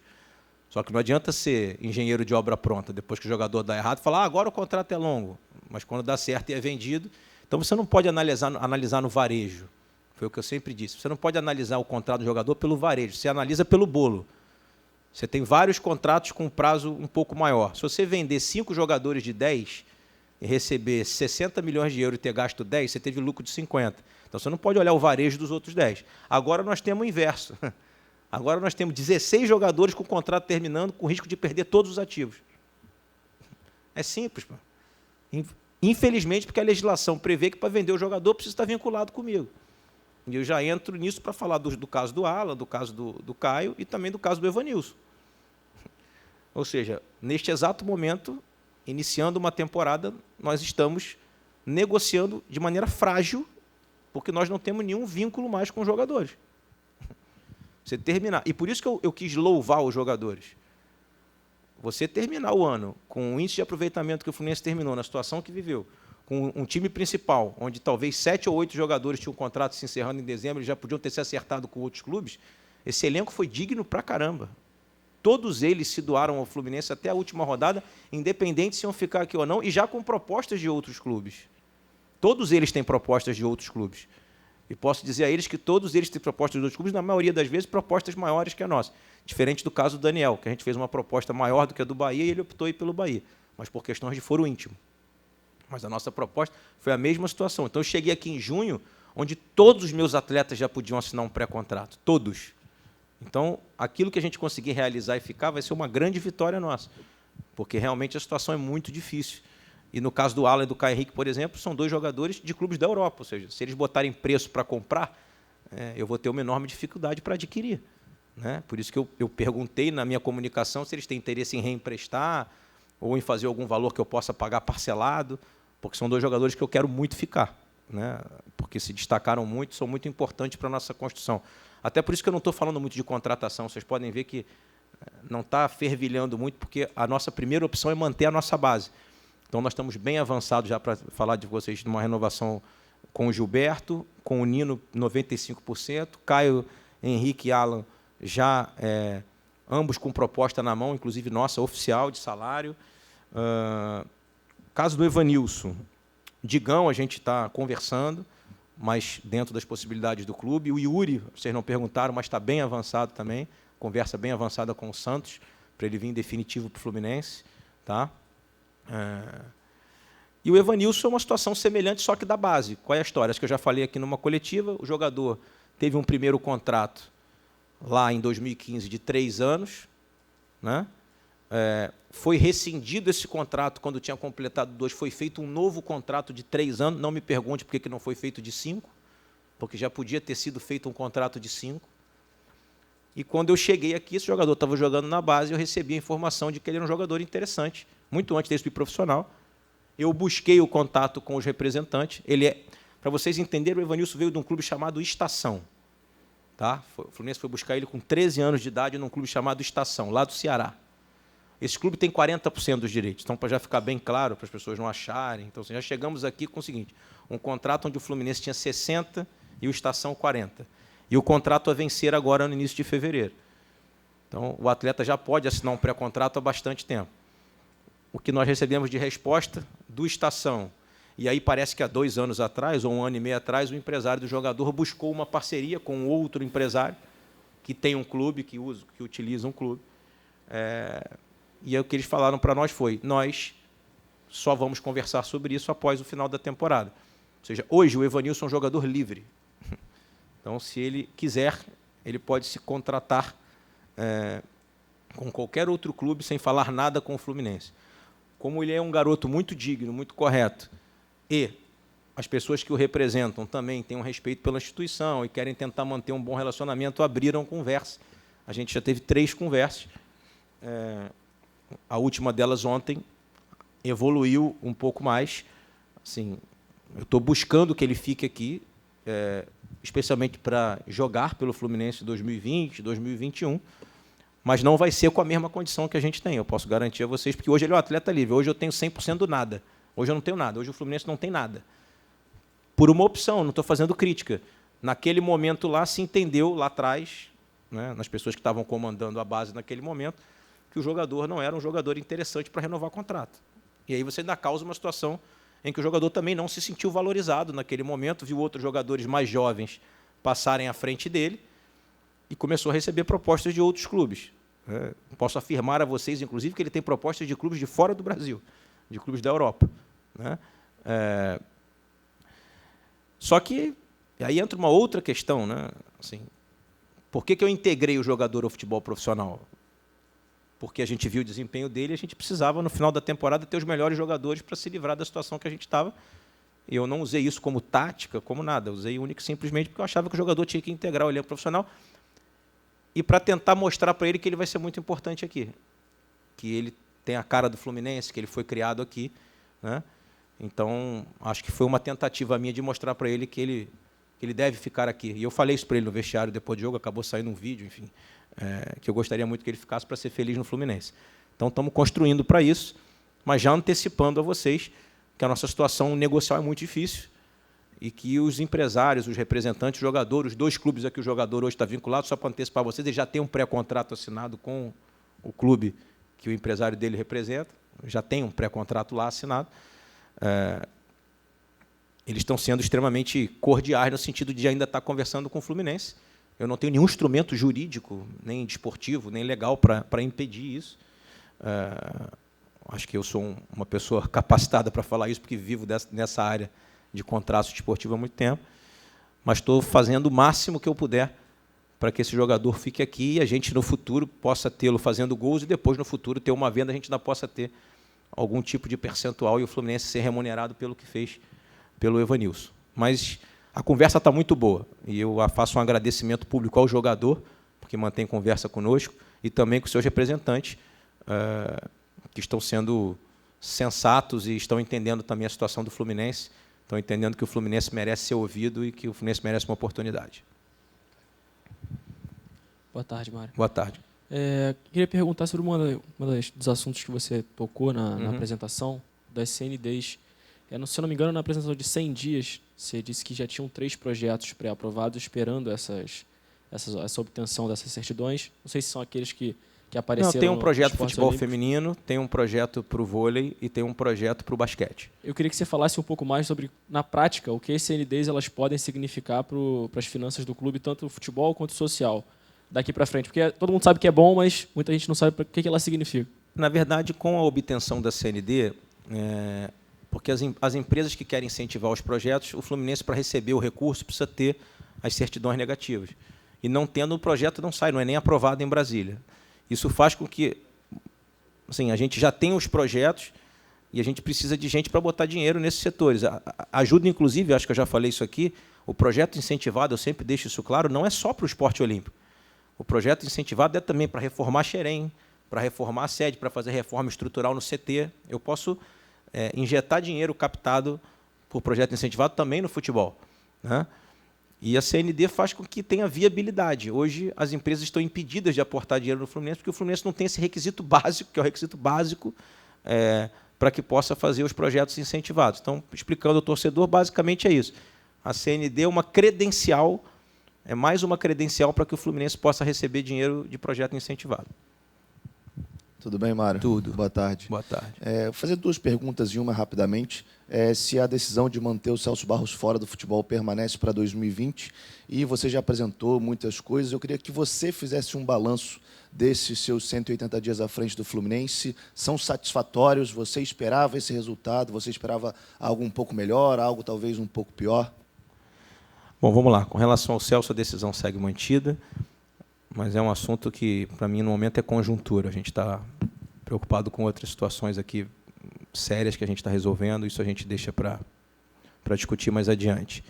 Com relação à gestão, eu venho dizendo para amigos e pessoas que nos ajudam lá no dia a dia que nós fizemos esses 6 primeiros meses de contenção de danos, né?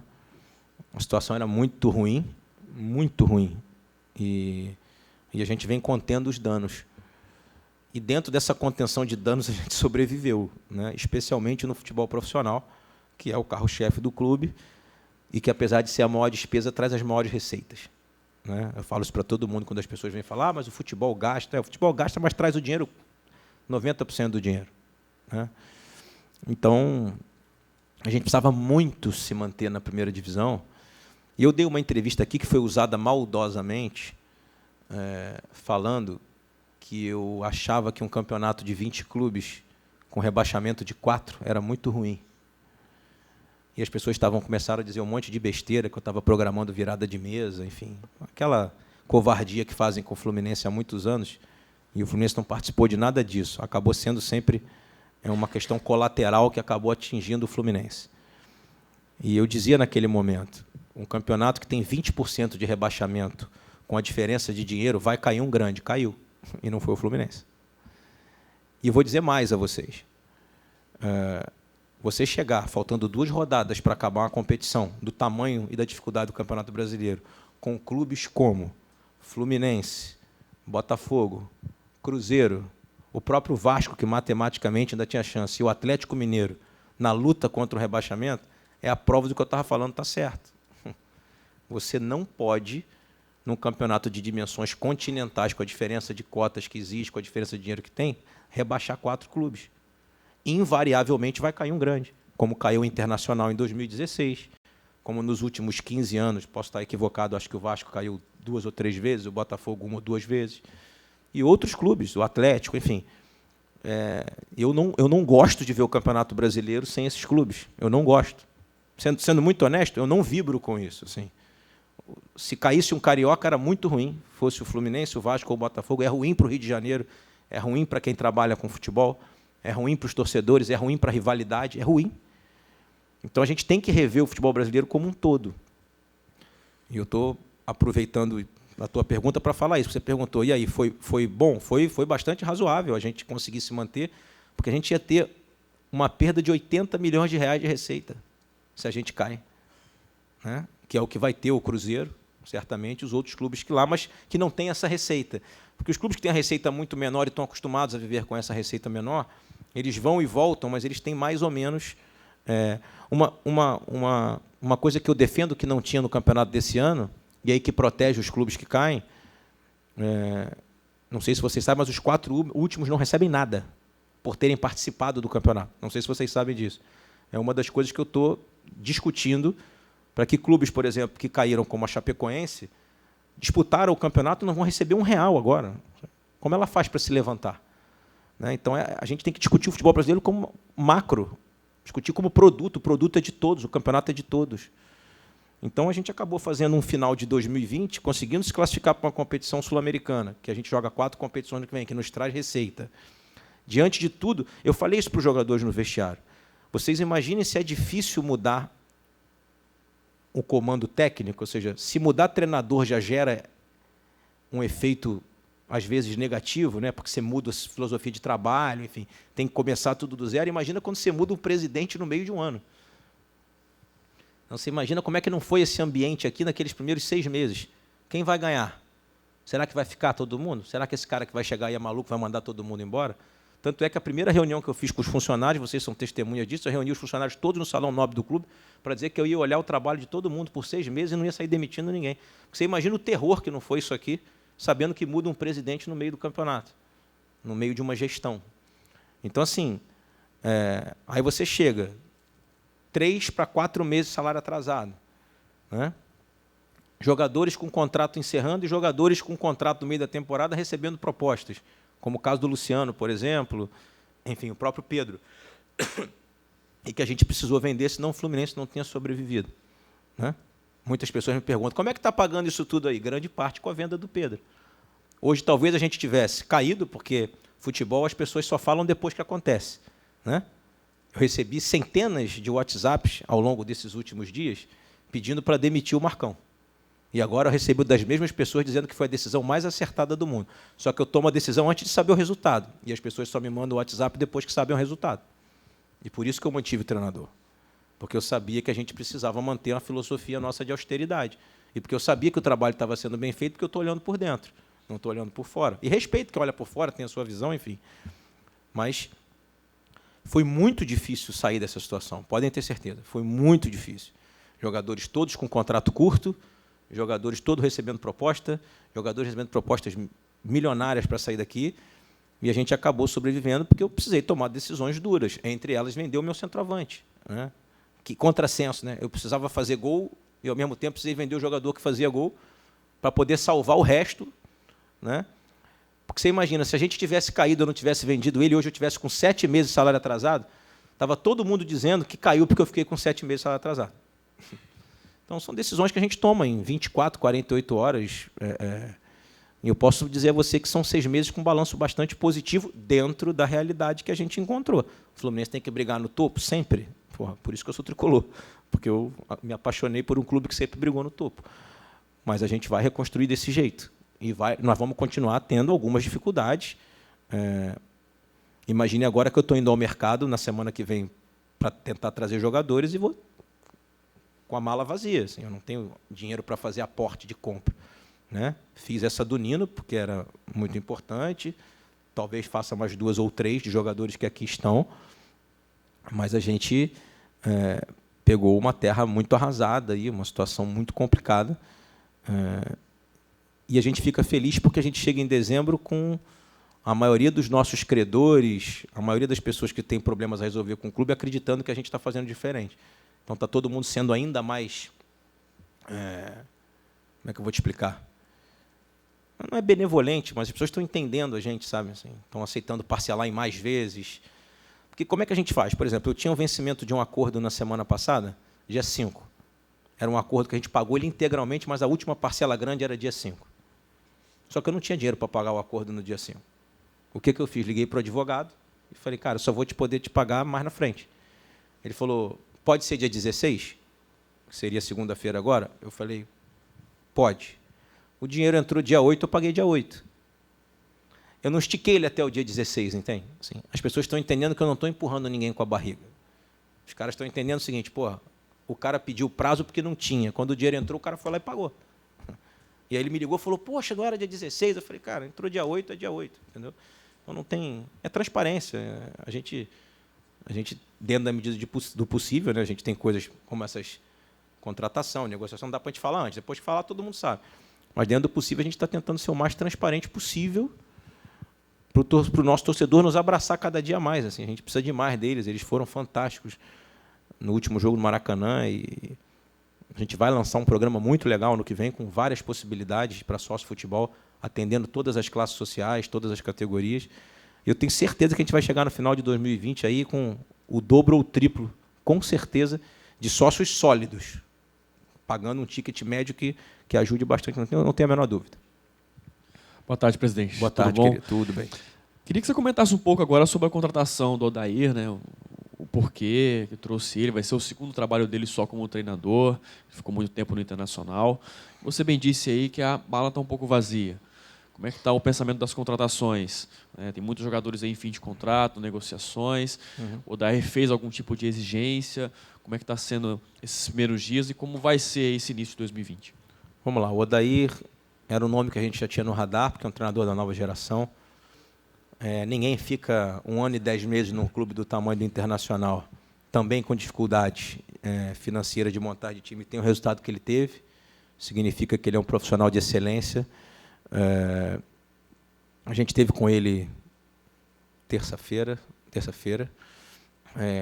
à noite, fizemos uma longa reunião em Teresópolis, porque ele está fazendo o curso lá, e o horário dele lá é um horário de concentração, todos eles, de 8 da manhã às 6 da tarde ou 7 da noite.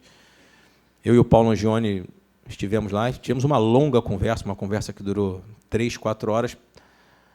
Eu diria a você que foi uma espécie de ambos os lados, né? Foi uma espécie de uma entrevista, assim, ele querendo entender o projeto do clube e eu querendo entender o que ele pode trazer para o Fluminense. Ele tem um auxiliar que é muito capacitado também, que é o Dulac, não sei se vocês conhecem, mas ele é que desenvolveu o setor de análise de desempenho da CBF, trabalhou muito tempo na comissão técnica do Tite, foi, inclusive, na Copa do Mundo de 2018, esteve lá.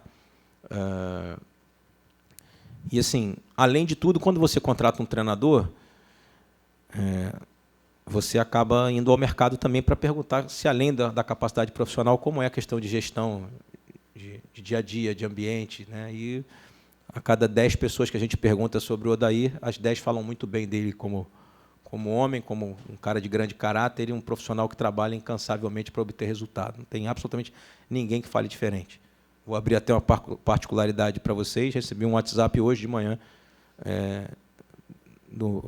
eu chamo de mestre, porque sou amigo dele, do mestre Parreira, que é meu amigo, parabenizando pela contratação, falando das duas coisas, da capacidade profissional e do caráter do Odair. Então, eu tenho certeza que a gente fez uma excelente escolha. E aí, o que a gente fez? Ele mostrou para nós o trabalho dele durante esse período de conversa, nós acabamos acertando rapidamente, ele entendeu a situação do clube, está vindo dentro do patamar que a gente pode pagar de treinador. E ontem os nossos profissionais do departamento de scout já subiram para a Granja, para Teresópolis, e fizeram uma primeira reunião com ele, falando do que a gente tem de elenco, dos atletas que vão sair, porque alguns até já saíram, que vocês sabem, e do que a gente está visualizando, que há um trabalho de mapeamento, planejamento de 2020 já está. Vocês iam me perguntando, mas o mapeamento já estava feito há 2 meses. Tá?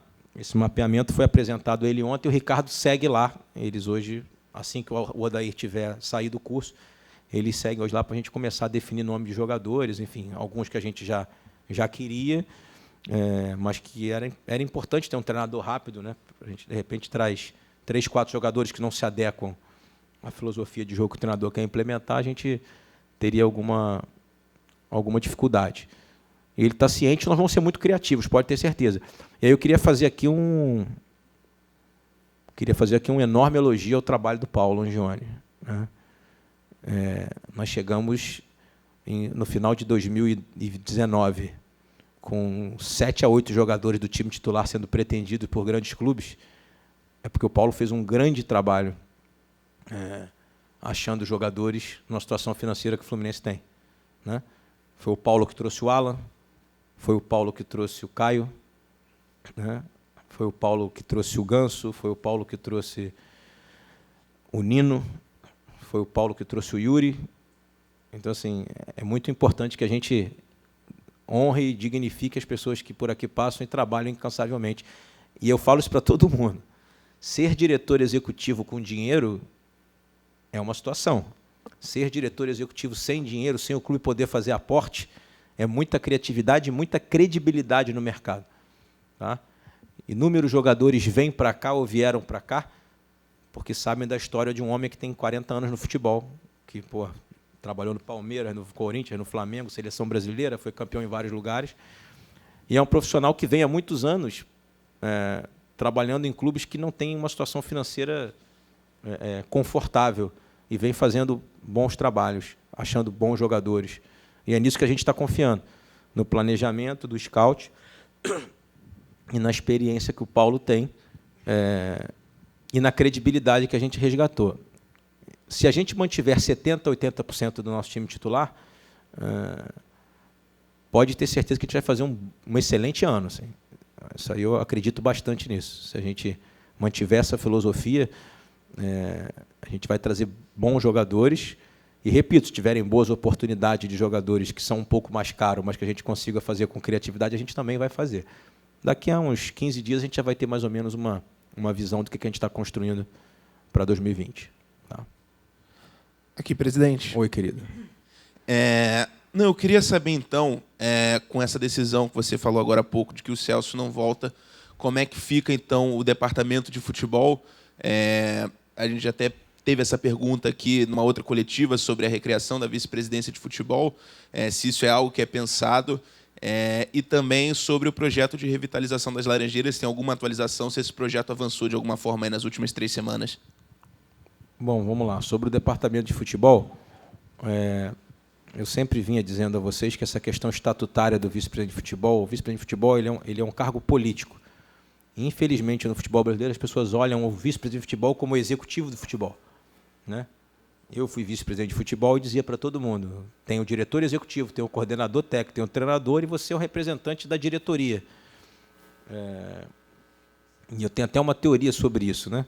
Se o vice-presidente de futebol ele é escolhido e nomeado pelo presidente do clube e ele faz parte da estrutura política da instituição, se tem um diretor executivo abaixo que é remunerado para trabalhar, um coordenador que é remunerado para trabalhar, e você exonera o vice-presidente de futebol, é porque o presidente escolheu o vice-presidente de futebol errado. Então, a escolha também errada é do presidente, porque ele é institucional. O que é o vice-presidente de futebol, normalmente? É alguém que trabalha em outra área, que não está no dia a dia 100% do clube, porque não pode estar, e é como todos os outros vice-presidentes, que têm os seus profissionais abaixo. Só que, culturalmente, no futebol brasileiro, as pessoas olham o vice-futebol como o cara que vai ver jogador, que contrata jogador, e não é. É simples. O vice-presidente de futebol é o representante do presidente do futebol, é institucional, como é o vice-financeiro, como é o vice-jurídico, como é o vice-social. O dia inteiro as pessoas estão trabalhando e os vice-presidentes estão lá. Só que, culturalmente... Então, assim, eu, particularmente, acho que em todos os clubes do Brasil, essa é uma figura que devia ser abolida, sinceramente.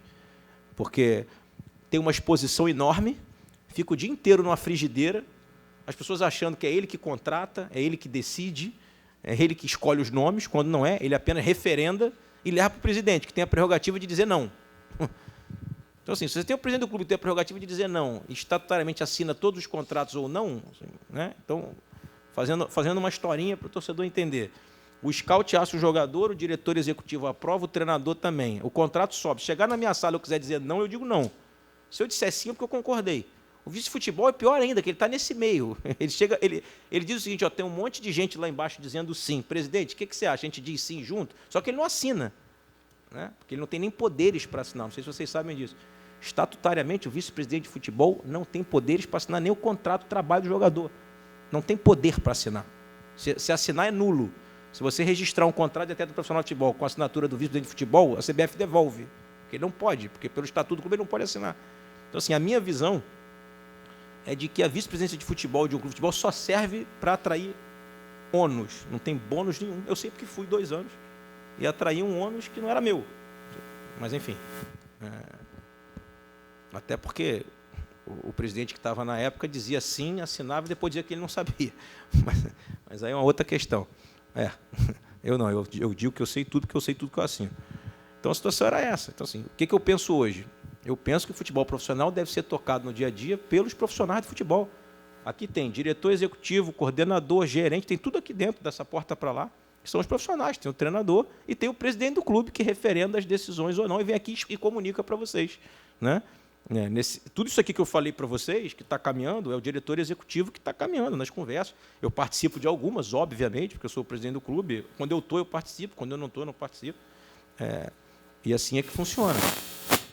Então, assim, a ideia, no momento, nos primeiros meses, até porque o estatuto permite, é acumular a função, tá? Acumular na presidência. E depois eu vou decidir com os conselheiros se a gente mantém, e aí nomeia um vice-presidente de futebol, já avisando hoje que é estatutário e que não vai ser o homem que decide e comanda, ok? Alguém que possa contribuir com a gestão e entender que esse é um cargo que tem cunho político e cunho institucional, né? E a gente aí decide internamente se a gente pode, de repente, ter uma nova decisão do Conselho de redistribuir as funções para a presidência, mantendo na presidência, ou manter a vice-presidência e nomear um vice-presidente que esteja alinhado com a gestão e entenda que a função dele é ajudar, contribuir e deixar os profissionais do dia a dia trabalharem, obviamente, podendo participar das negociações, viajar, estar junto, fazer tudo o que faz normalmente, mas sem que as pessoas olhem ele como um sujeito a ser fuzilado, porque é por isso que é ruim. Pouca gente aceita, porque todo mundo sabe que é um cargo que só tem exposição e que é visto de maneira ruim e que acaba sendo, no final das contas, tira o vice-presidente de futebol, aí não tira o resto. Ainda tem isso. A coisa mais ilógica do mundo é você exonerar um vice-presidente de futebol dizendo que está exonerando por causa dos resultados do time e não exonerar e não mandar embora os profissionais que estão embaixo. Ele não treina o time, ele não joga, ele não faz a fisioterapia, e aí está todo mundo certo e ele que está errado, porque ele é o cara a ser cortado da cabeça. É simples, assim. Eu sei porque a minha foi cortada quando eu era vice-presidente de futebol, sem nenhum argumento. Enfim, com relação ao projeto de revitalização das Laranjeiras, já falei sobre isso aqui, a gente montou uma comissão interna para apoiar o projeto. Já teve uma primeira reunião que foi muito produtiva, com todos os participantes, e a gente, a partir de 2020, a gente já assinou o termo de cooperação, e aí o grupo de sócios que desenvolveu o projeto, de torcedores, vai a mercado, com todo o apoio do Fluminense, tentar buscar investidores para revitalizar o estádio. Mas isso é algo que vai caminhando paralelo à gestão, até porque é um projeto que veio de fora para dentro, totalmente abraçado por nós, e que eu sou um entusiasta, tenho muita vontade de que a gente possa voltar a jogar no nosso estádio, e a gente vai atualizando vocês. Só não gosto de criar ansiedade, porque é algo que vai ser demorado, assim, pode ter certeza. Foi até bacana por parte das pessoas que trouxeram o projeto. A gente gostaria muito de inaugurar na sua gestão. Eu falei, não estou preocupado com isso. Se for na outra gestão, quando eu digo outra gestão, pode ser daqui a 3 anos, posso não ficar, enfim. Mas eu não estou preocupado com isso. Estou preocupado com isso, volte a jogar lá. Ainda brinquei com eles. Eu falei, olha, só deixa o direito de eu comprar uma cadeira com as minhas filhas para poder ver jogo de volta aí na Laranjeira. O resto não estou preocupado, mas vai caminhar, pode ter certeza. Tá bom? Oi, Mário. Fala, boa João. tarde. Tudo bem. Queria que você falasse sobre os outros jogadores que também têm contrato até o final do ano. São os casos do Ayrton, Wellington Nem, Pablo Diego, e, se possível, dar um pouco mais de detalhes sobre a questão do Gilberto e do Digão, já mencionado por você. Ayrton, não vamos ficar com ele. A gente já conversou, enfim, o Paulo já conversou com os representantes. O Nem e o Pablo Diego, a gente ainda não conversou, temos conversa marcada com os 2 representantes para a semana que vem, tá? Para falar dos 2, até porque são 2 jogadores de lado, enfim. O Nem tem uma questão que envolve porque ele é de outro clube, né? O Pablo é mais fácil, se a gente chegando num acordo e num denominador comum dele ficar, é mais fácil que um atleta da casa, com o contrato encerrando. O Nem tem um contrato fora do Brasil, é um empréstimo que se encerra agora. Aí teria que renovar o empréstimo, enfim, teria que ter uma questão desportiva e jurídica que envolve um terceiro clube. Você me fez uma outra pergunta? Sobre o Gilberto. Sobre o Gilberto, a gente fez uma proposta para a Fiorentina, pouco antes de vir para a coletiva, os representantes dele disseram que a Fiorentina estava bem inclinada a aceitar, para que ele se vincule definitivamente no Fluminense, que a gente fique com um bom percentual. Ele é um atleta ainda jovem, né? Com possibilidade de venda futura, então seria interessante para nós. E o Digão, o representante dele, teve hoje aqui.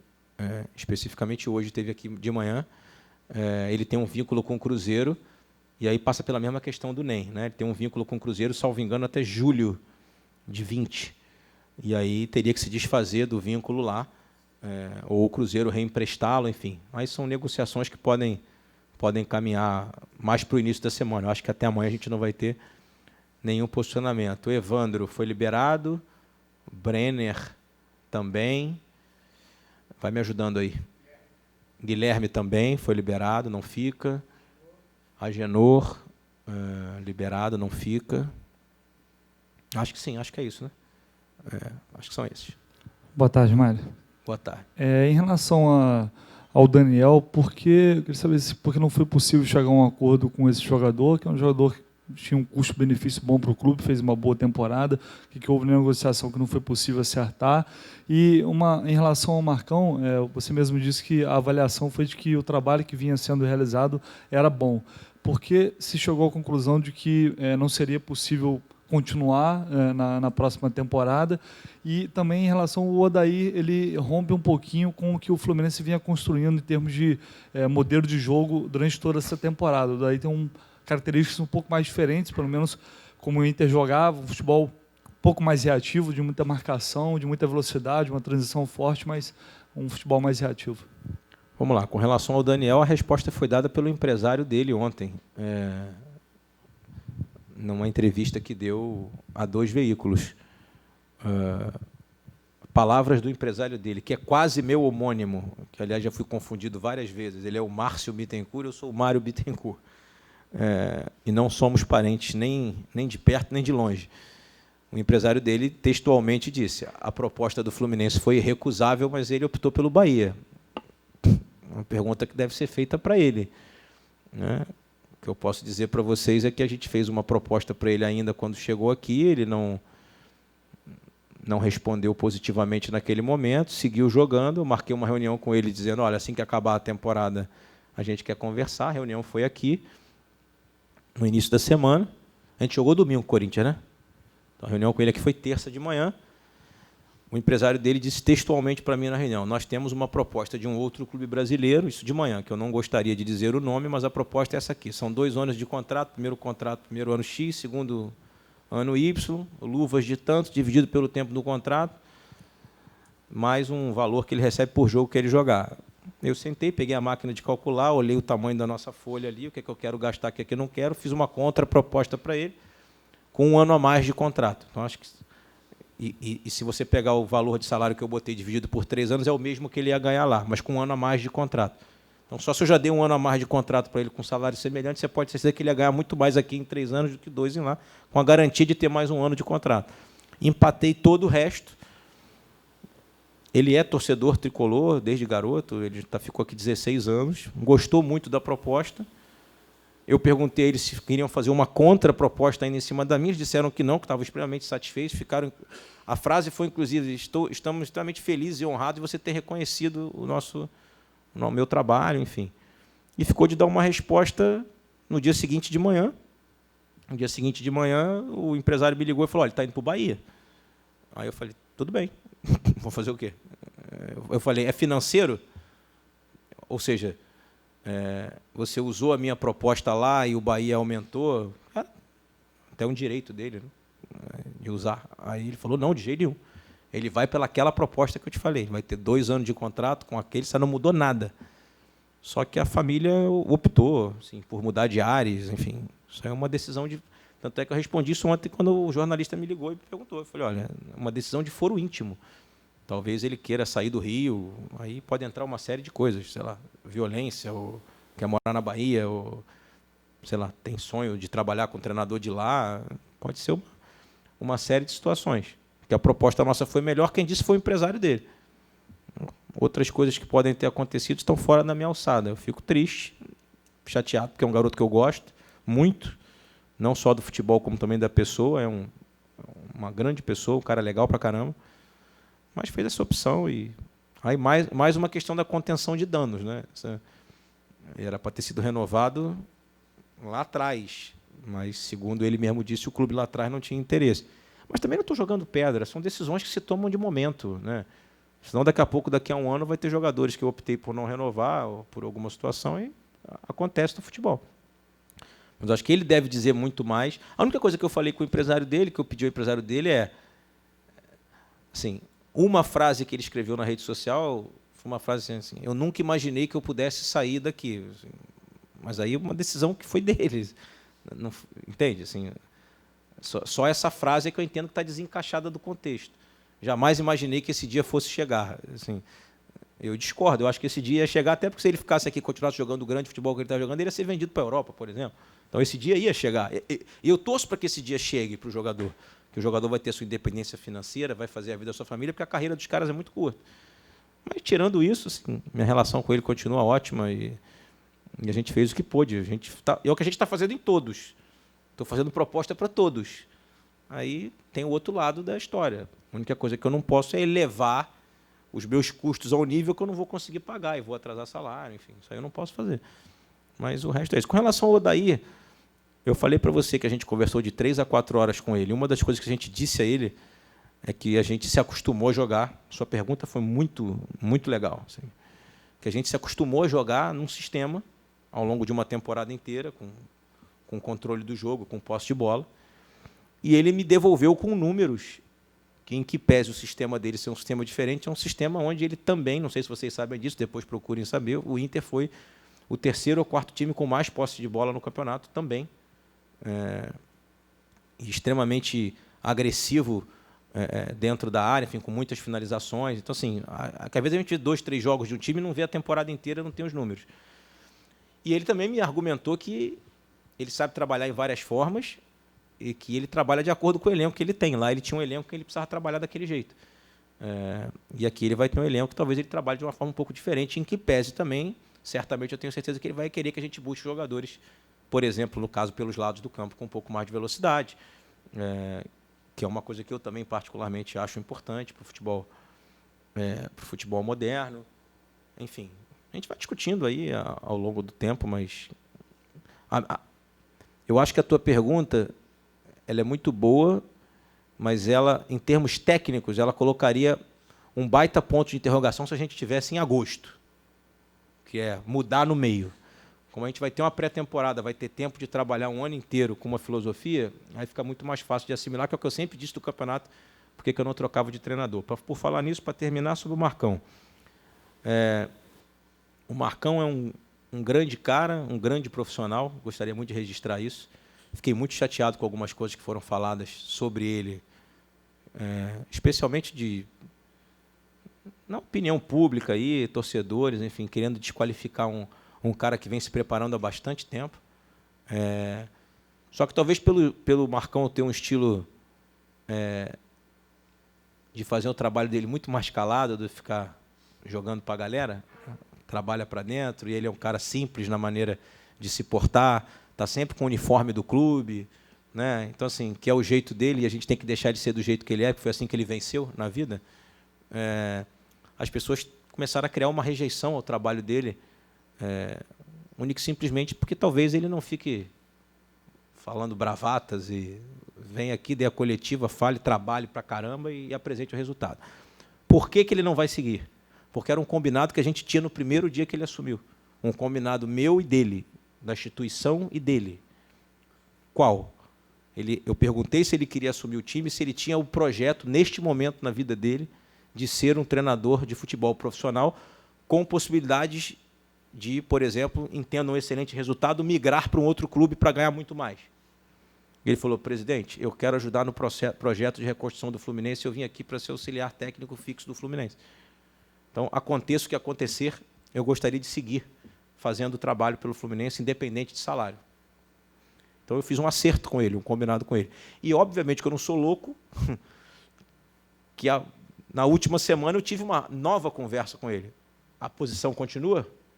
Porque há a possibilidade de você de repente, seguir conosco como treinador do time principal. Ele falou, presidente, minha posição continua. Eu quero seguir. Eu quero seguir nos 3 anos, trabalhando como auxiliar técnico, fazendo o time sub-23 e me qualificando ainda mais. Então é isso, não tem, a gente tem que acabar com uma coisa no futebol que é de criar umas coisas assim, uns problemas gigantescos onde não tem. Isso aqui é uma empresa, é um clube de futebol e tem um funcionário em que foi proposto algo para ele e ele disse o seguinte, olha, eu quero continuar aqui nesse setor, trabalhando neste momento da minha vida. E aí, uma das coisas que a instituição tem combinada com ele, com todos os profissionais que aqui estão, é qualificá-los cada dia mais. Né? Então, só para você saber, ele já está fazendo reuniões com o Odair lá em Teresópolis, porque ambos estão lá. Né? Mas o índice de aproveitamento dele, na minha concepção de presidente de futebol, era para ele seguir, sim. Fez 53% de aproveitamento, fez um baita trabalho e é um baita profissional. Eu gostaria muito que as pessoas ficassem com isso registrado. Só que o Marcão já havia sido auxiliar de alguns treinadores no passado, trabalhou no Sport Recife, enfim, foi auxiliar técnico fixo aqui por 2 anos, né? Trabalhou em outros clubes como o Bangu, enfim, e vem estudando, se aprimorando, foi para a Europa, passou um período lá estudando, antes de vir para o Fluminense. Então, ele se preparou, a gente trouxe ele para cá porque ele estava preparado. Acho que a prova é o resultado do time nas últimas 17 rodadas. Só que ele pretende ainda seguir conosco, fazendo o que nós combinamos, que era ele ser auxiliar técnico fixo e administrar o time sub-23 a partir de janeiro de 20. E assim vai seguir, ele vai continuar sendo auxiliar do time profissional, fazendo e está totalmente acertado com ele, conversado com ele, e ele está muito feliz, pode ter certeza. Boa tarde, presidente. Boa tarde, Vinícius. O orçamento de 2020, o mapeamento, no caso, dos custos administrativos, ele já foi finalizado.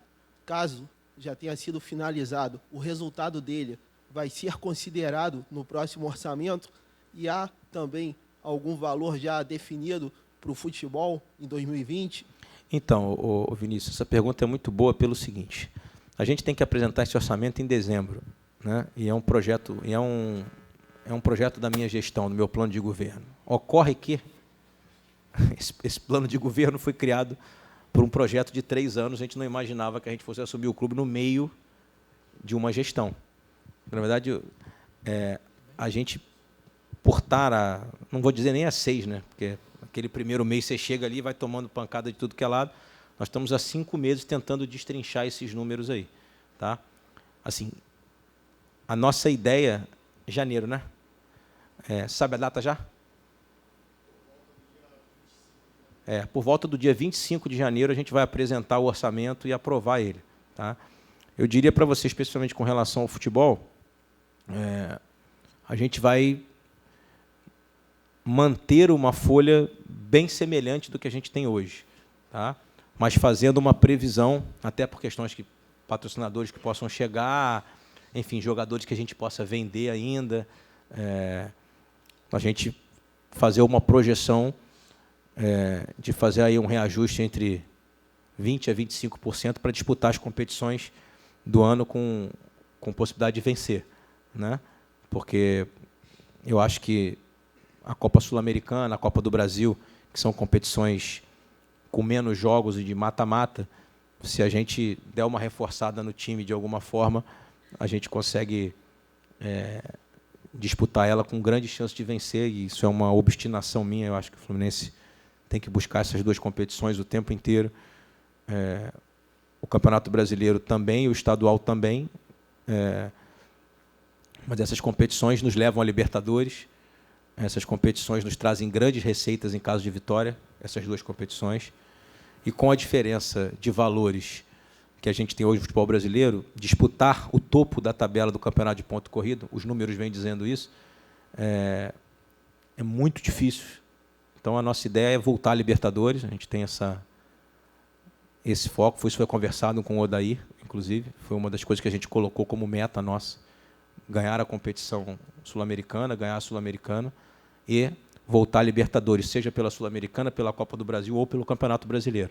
Então, a nossa meta de 2020 é a gente tentar voltar à Libertadores de 2021, e por isso que a gente trouxe um treinador que, mesmo com dificuldade, saindo de uma Série B lá no Internacional, conseguiu se classificar para a Copa Libertadores. e finalista de uma Copa do Brasil, enfim. A gente quis buscar um perfil que consegue trabalhar dentro do orçamento que a gente tem. E aí, lá em janeiro, vocês vão saber mais ou menos os valores todos. Ok? Mário, boa tarde. Também 2 perguntas em um mesmo tema, que é o ataque. Enfim, voltando a falar de contratação e manutenção de jogadores. Você falou do Fred, Evanilson... Não, não falei do Fred, não. Não, você respondeu sobre o Fred. Ele me perguntou se eu estava negociando com o Fred. Vocês adoram mexer com o coração do presidente, né? Vocês sabem que eu gosto, né? Tem um centroavante que é bem menos badalado que o Fred, mas que também vem sendo muito falado pela torcida, enfim, já está no radar aí há algum tempo da torcida, que é o Everaldo da Chapecoense. Quer saber se, de fato, é um nome que houve alguma conversa, que houve alguma sondagem em relação a ele. E, aproveitando ali o setor, em alguma das suas coletivas você falou sobre o Marcos Paulo, que não tinha interesse em negociá-lo, porque vocês até apresentaram para os representantes dele uma espécie de plano, plano de carreira é um melhor termo, mas enfim, algo do tipo para o jogador. Qual é o plano para o Marcos Paulo em 2020? Vou começar pelo Marcos Paulo. Primeiro, um jogador que nos ajudou muito nesse final de temporada. É um jogador que eu já admirava como jogador e passei a admirar como pessoa também. Ele teve uma evolução nesses últimos dias e um entendimento. Eu percebi quem ele era no dia que ele perdeu aquele gol no Maracanã e entrou no vestiário chorando por ter perdido o gol, chateado, triste. Falei, esse cara vai adiante, porque a maneira que ele sentiu aquele empate, assim, eu falei, o cara gosta do Fluminense e esse cara vai ser um grande. A gente recebeu algumas propostas dele durante o ano, inclusive, agora no final do ano, e nós não quisemos nem ouvir, né, não recebemos nem documento. Ele é um jogador que tem passaporte. Então, assim, diante do que ele apresentou no final do ano, diante do que ele certamente vai apresentar durante o ano de 2020, vai aparecer uma série de clubes europeus, eu não tenho a menor dúvida. Tá? Nós não temos a intenção de vendê-lo agora, nessa janela. Eu posso dizer a você que não será vendido. Tá? E para durante o ano, a gente vai ter sempre que analisar aquela situação que eu falei aqui mais cedo, da situação do clube, da perenidade do clube. Se a gente tiver outras possibilidades de manter o plano de carreira dele aqui e de vender outros jogadores e não vendê-lo, ou de trazer receita de outros lugares, quando eu falei, por exemplo, da liberação, de não ter perdido 80 milhões de receita, vocês devem estar se perguntando assim, mas você não diz que está tudo bloqueado? Tá, mas eu tenho o crédito. E a gente fez uma série de acordos e está fazendo uma série de acordos para liberar esses créditos, por exemplo, de televisão para o ano que vem, o que já nos ajudaria bastante a não ter que vender um jogador. Ok? Então, assim, a intenção não é vendê-lo em 2020, mas deixando um asterisco de que, se for uma situação irrecusável para o jogador, porque as pessoas nunca colocam o jogador nessa equação, né?